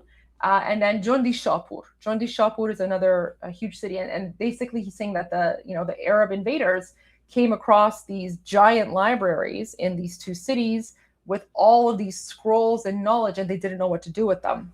فرمانده سپاه که نمیدونست با این همه کتاب چیکار کنه. And then he's saying the Durkas didn't know what to do with all these scrolls, so he wrote to his superior. نامه‌ای به خلیفه نوشت و کسب تکلیف کرد. جوابی که اومد تن تاریخ رو لرزوند. And then he's saying the answer that came back from his, Arab Muslim superior, basically shook the course of history. خلیفه نوشت اگر این کتاب‌ها با قرآن موافقند نیازی به آنها نیست. So he said, if these books agree with the Quran, then you don't need them because they're redundant. چون قرآن کافی است. And because they're redundant and the Quran is enough. و اگر مخالفند پس گمراه کنندند و با And he said, if the books disagree with the Quran, then they're against Islam and they have to be destroyed. باید نابود شوند. با این دستور فاجعه شروع شد. ابن خلدون می نویسد کتاب‌ها رو به آب ریختند و آتش زدند و در روایتی دردناکتر اومده که به مدت 6 ماه تنور حمام‌های شهر رو با سوزاندن کتاب‌های So basically, he's saying that in the the history books written by Arab historians or others, it took them 6 months. It took the Arabs 6 months to burn the libraries of the Persian civilization. So 6 months of non-stop book burning. Yeah, that's what's written by historians. That's how many books we had. That's how much knowledge we had. It took them 6 months of non-stop book burning to destroy our libraries. دانشمندان ایرانی گرم می‌کردند. قرنها علم و دانش تبدیل به دود شد و and then basically they're saying that centuries and centuries of science and knowledge were basically turned into dust and burned. به هوا رفت. شاید اگه اون کتابا میموندند امروز تاریخ علم جور دیگه‌ای نوشته میشد.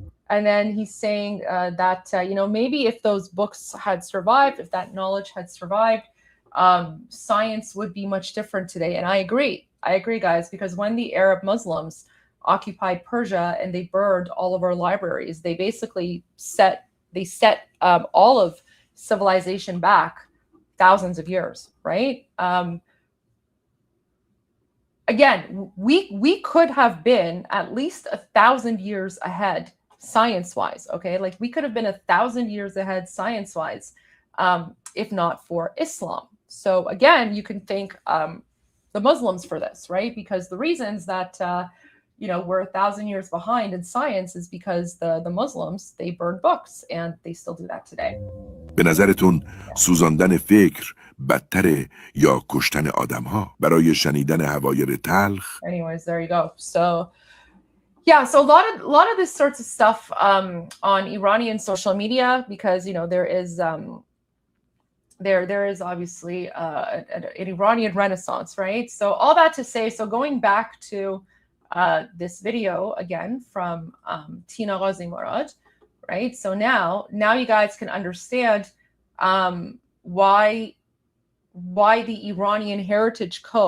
is so important. So a lot of background context there, but it is very important. So now I'm going to continue with this video. You guys can follow along in the subtitles. So this is why the Iranian Heritage Council is doing really important work because we Iranians, there's a history there, right? We know what the Arab Muslims do. They burn our books. They try to destroy our knowledge. And of course, they try to destroy our historical sites. شاهزاده رضا پهلوی همچنین در نشستی مجازی با اعضای یگان میراث ایران از جمله شماری از اعضای این یگان در داخل کشور دیدار و گفتگو کرد.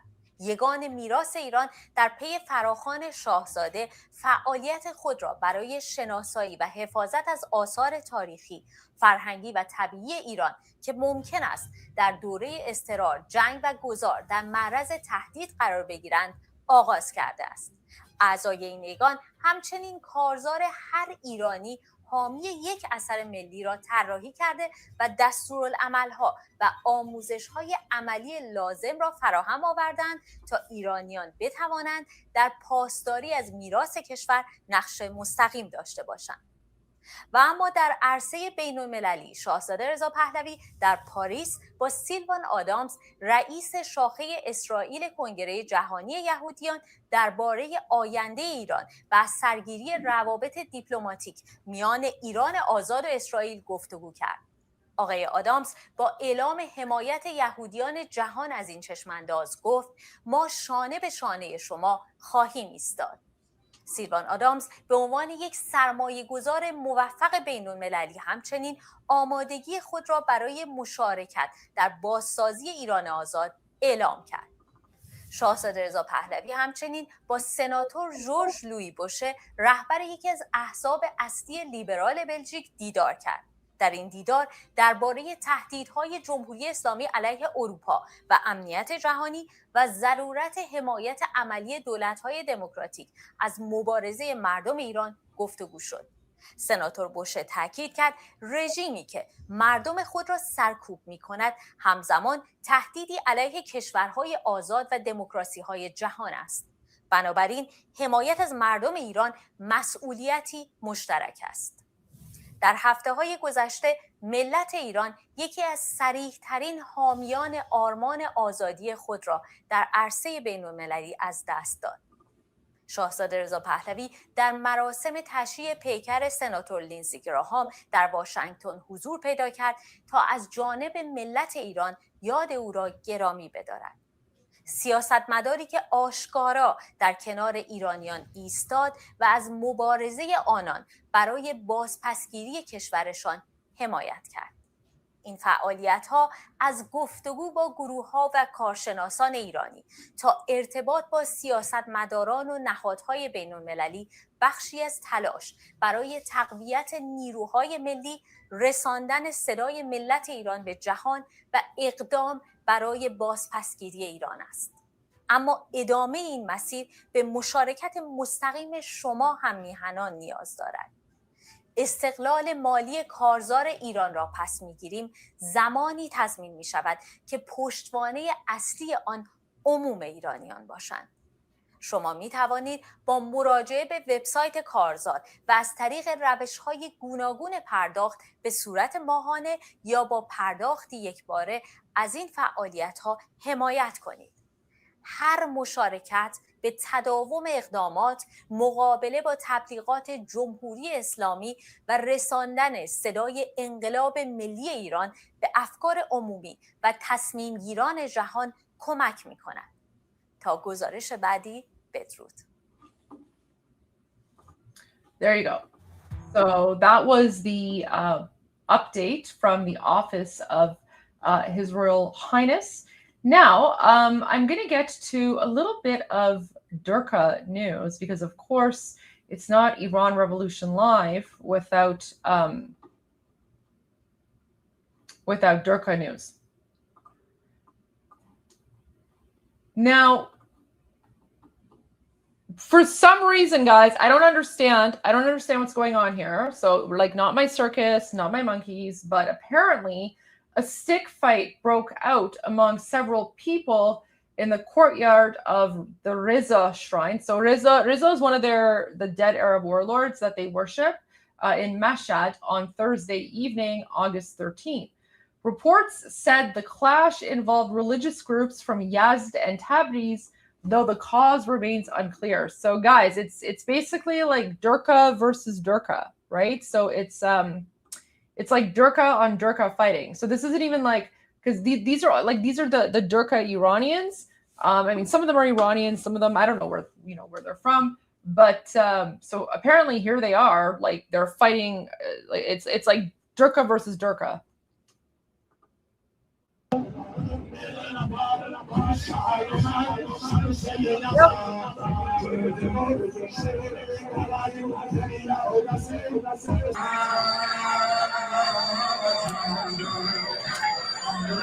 Whoa, guys. Okay, this is definitely not part of their like Durka celebrations, okay? So do you see like they're literally throwing, so guys, so they use the sticks to like hit their backs or whatever. And then now like some sort of fight broke out, and then you see like they're throwing sticks at one another and you can see them in the air. Okay, guys, what in the Allahu Akbar jihad is going on here? I don't know. I don't know what in the Allahu Akbar jihad is happening.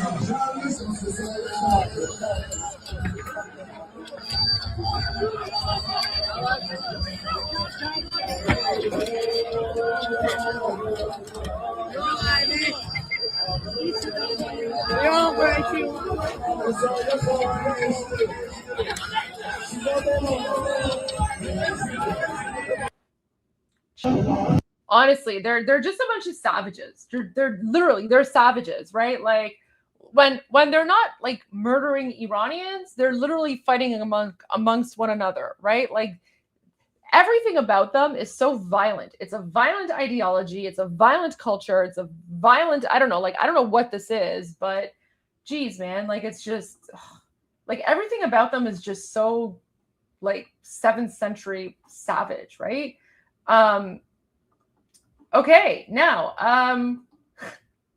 guys, especially for our Jewish viewers, Shabbat Shalom, Shabbat Shalom. Look at this. So the Islamic regime is now asking its supporters to role play as news reporters and to pretend imaginary broadcasts announcing the annihilation of Israel. Oh, Americans, don't forget, Americans, you're not excluded either. So imaginary broadcasts announcing the annihilation of Israel and the destruction of the White House. So, yeah, there you go, guys. To all of our Jewish viewers, Israeli viewers, and American viewers, there you go. This is for you. This is Durka News Network, right? Keep in mind, these are the same Muslim Nazis who are like, oh, when we say death to America, we don't actually mean that we have an issue with Americans, right? So here you go, guys.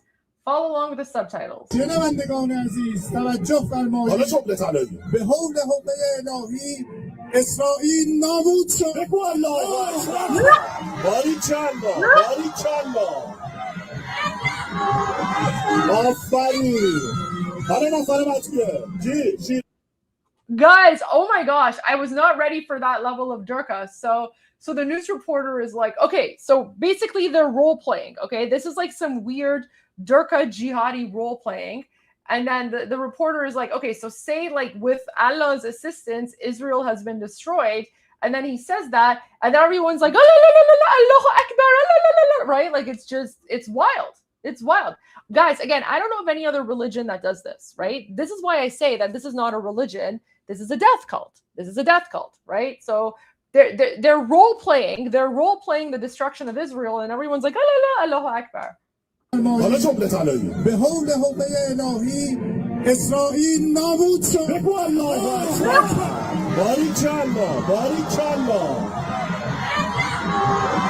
آفرین. حالا نفر بعدیه. شیرمرد شیرزن. خانم بفرمایید. شنوندگان عزیز توجه فرمایید. دقت کنید. شنوندگان عزیز توجه فرمایید. کاخ سفید فرو ریخت. الله اکبر. درود به شرفت خواهر. آفرین. Wow. Okay, so Americans, if you were feeling left out, that was for you. So this Durka jihadi girl, she's like, the White House has been destroyed, and everyone's like, Allahu Akbar, right? Oh my gosh. Look at that. شنوندگان عزیز توجه فرمایید. دقت کنید. شنوندگان عزیز توجه فرمایید. کاخ سفید فرو ریخت. الله اکبر. درود به شرفت خواهر. And then they're like, praise be your honor. Okay, guys, so you know what? Actually, why don't I teach you guys a new word? Let me teach you how we say the White House in Persian. And this isn't a Durka word. It's Iranian. So I just want to be very clear about that. So we call it Khache Sefid, which means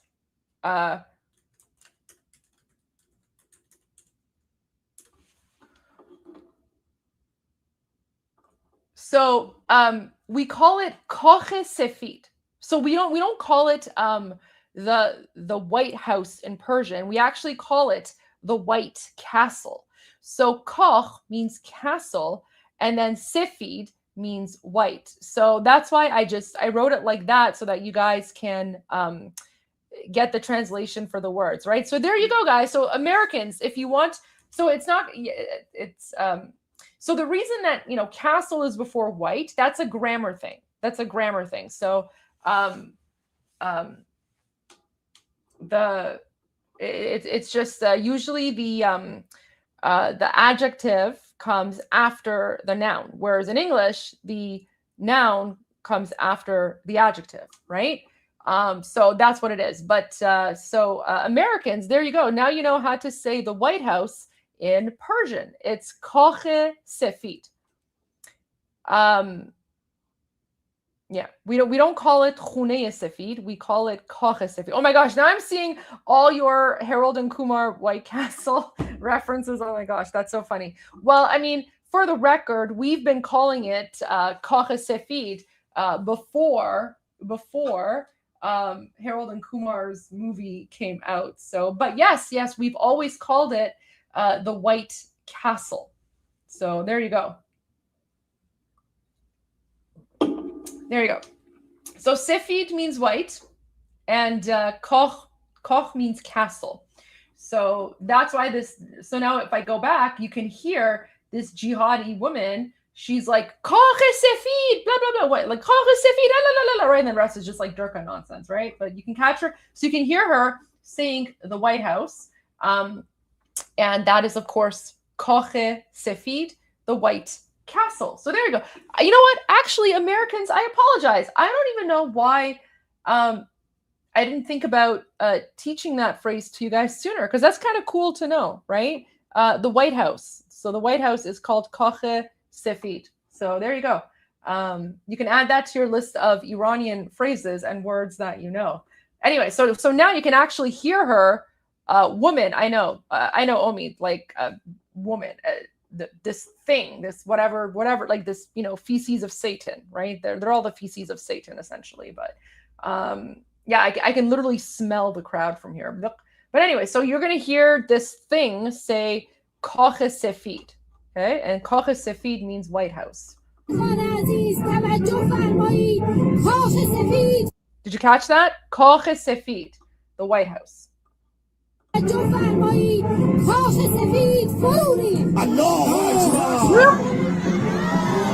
درود به شرفت خواهر. آفرین. شما بفرمایید. بگو جمله رو محکم. شنوندگان عزیز توجه فرمایید. شنوندگان عزیز توجه فرمایید. بیت المقدس آزاد شد. الله اکبر. الله اکبر. ماشاءالله. ماشاءالله.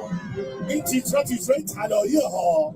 دیگه کی آماده است؟ آقایون شما مثل این گل پسر بگه. شما بگو. شما بفرمایید. بگو آره. شنوندگان عزیز توجه فرمایید. شنوندگان عزیز توجه فرمایید. این جمعه نماز جمعه در بیت المقدس اقامه خواهد شد. الله اکبر. الله اکبر. Wow, guys, do you see the cope is real? The cope is real. These are the Durkas. The Durkas are literally freaking out, and they're literally role playing, and they're again, I don't know of any other culture or religion that does this, right? If anyone knows of any other religion that does this, let me know, because I can't think of a single modern day religion where the Durkas are role playing, announcing the destruction of the United States and Israel, and then they're like, right? So it's just I don't understand this. But yeah, this is the welcome to the hell that we Iranians have been dealing with, and these are the same inbred Muslim Nazis who literally murder us Iranians just because we don't want to live under Sharia law and we don't want to live under Islam. So there you go. That's a little bit of insane, Durka news for you. Now I do have more news, but this relates more to my second stream, which is like my geopolitical analysis. So I'm going to leave the rest of the links and videos for later. Actually, there's one more that I want to share. So, just this is really important. So, guys, the economy is still terrible in occupied Iran. And what's really like messed up is that there's a gasoline shortage. Okay, so you would think that a country like Iran, that produces, I don't know how many millions of barrels of oil a day, that there wouldn't be a gasoline shortage inside the country, except there is. And Iranians right now are pretty much like it's a ration. It's a ration system. It's a quota system. And the reason that they're doing this is because the Islamic regime is preserving all the gasoline for its military operations. So you would think that a country, that pretty much one of the top oil producing countries in the world, gasoline would be the one thing that wouldn't be on shortage. It's on shortage. This is also, remember, this is controlled suppression. The fact that the Islamic regime is limiting gasoline availability to common Iranians is because they're, of course, afraid of Iranians rising up. And one of the ways of preventing Iranians from rising up is to make sure that they don't have the ability to travel or coordinate, right? So let's watch this video.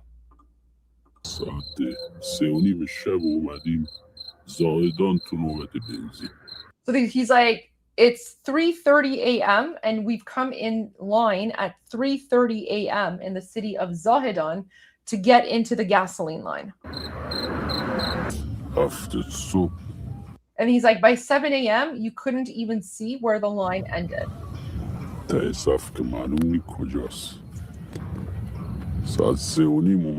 He's like, we've been waiting since 3:30.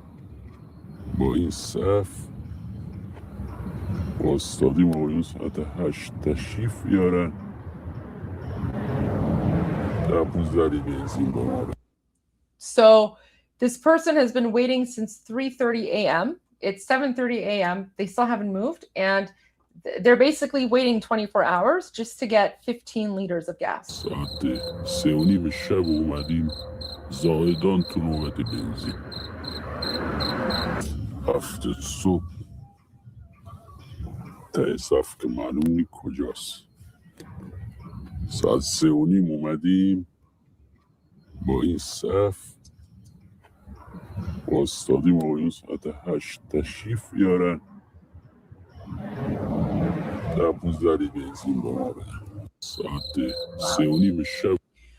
So, yeah, the struggle continues. The fight continues, and Iranians are getting ready. I'm going to get to your questions and comments, starting with a Rumble super chat. Guys, this time I remembered I've kept my Rumble chat open so that I am able to see and make sure to catch all of the messages. Yeah, I do have to end because I am doing a Newsmax interview live in about 45 minutes. So I have to get ready for that. But of course, I will be back.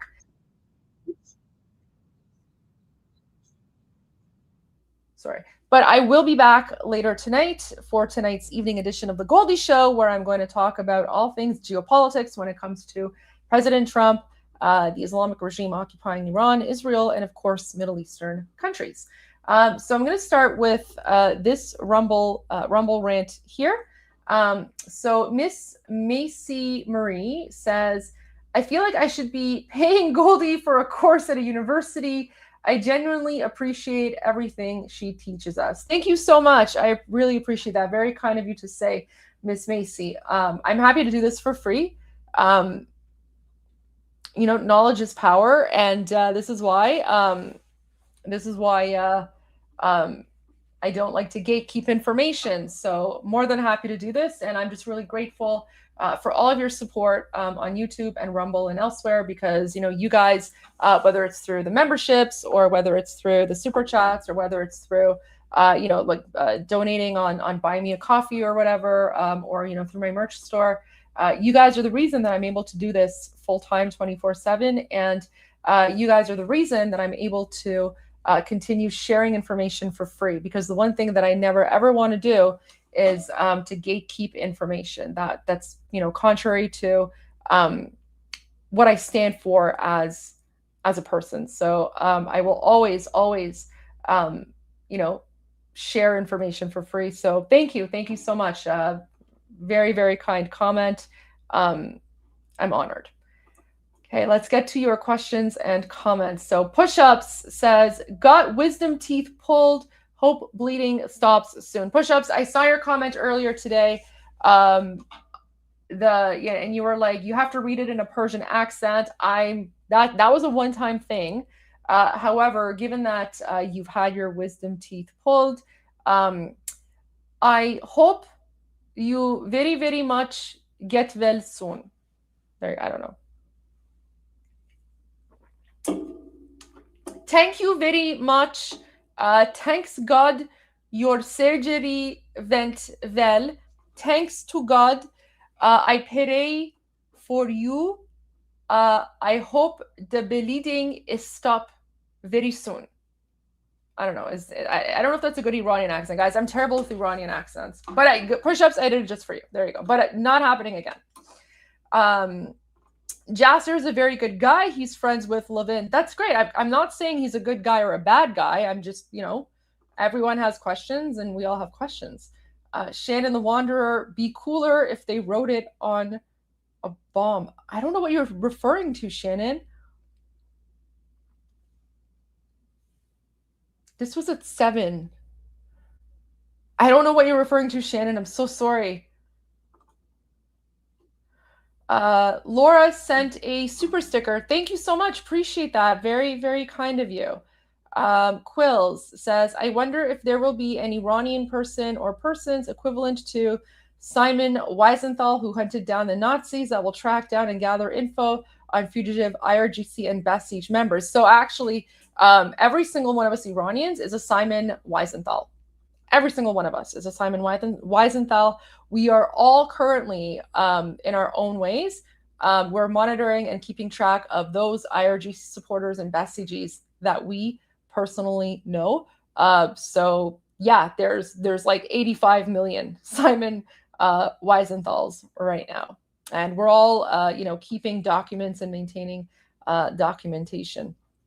Okay, so that's all that I see for the super chats and questions and comments. So guys, thank you very much for tuning in to today's edition of Iran Revolution Live.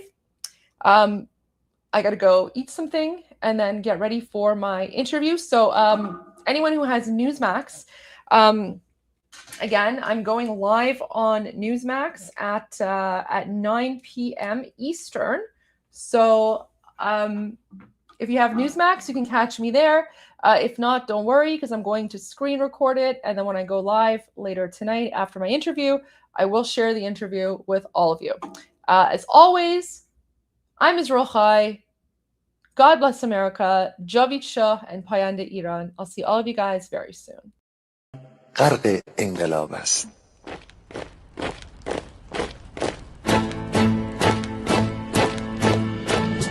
کشور ما، تاریخ ما در سیدگر فرا گرفته، گویی اهورا مستا دوباره در نور خود مرا گرفته. اکنون سرودی سر میدهم باز فارغ از رنج و تشویش، ایران غرق انقلاب است، به پیش به پیش به پیش. ایران غرق انقلاب است، به پیش به پیش به پیش. هن ای پدر، هن ای پسر، برخیز و با ما شو همگام، تا درد آن تجربه تلخ ما را نکشیده در خواب. بگذار هر دم بغرند گرگ‌ها دم لباس میش. ایران غرق انقلاب است، به پیش به پیش به پیش. ایران غرق انقلاب است، به پیش به پیش به پیش. ای کارگر، ای برزگر، راحت کنون ادامه دارد در این زمان که پرتو یزدان از هر سو بر تو میبارد. پیش به سوی آزادی از بحر خزر تا کیش ایران غرق انقلاب است به پیش به پیش به پیش ایران غرق انقلاب است به پیش به پیش به پیش خلقا به پا بحر دفاع از استقلال و آزادی تا بشکنیم پشت ارتجاع تیریزی ویران آبادی تا زنده سازیم سنت‌های می از بر آیین و کیش ایران غرق انقلاب است به پیش به پیش به پیش ایران غرق انقلاب است به پیش به پیش به پیش با امید روزی که تمام این دلبشور انقلاب تموم بشه و ما در روشنایی، نور و سعادت مردم کشورمون غرق بشیم. نه خارجی نه بیگانه نه مستشارهای ویرانی نه چیر خاران نه کاسه لیسان فقط هم رزمان ایرانی تا با شرافت میهنی بسازی بهر فرزندان خویش ایران غرق انقلاب است به پیش به پیش به پیش ایران غرق انقلاب است به پیش به پیش به پیش مردان بیایید داخل صف ما اکنون که آغاز رویاست دشمنان بدانید ما زنده هستیم بعد از ما هم ایران پابرجاست آن روح شیطان ما را فریب داد با صد شعار مردمیش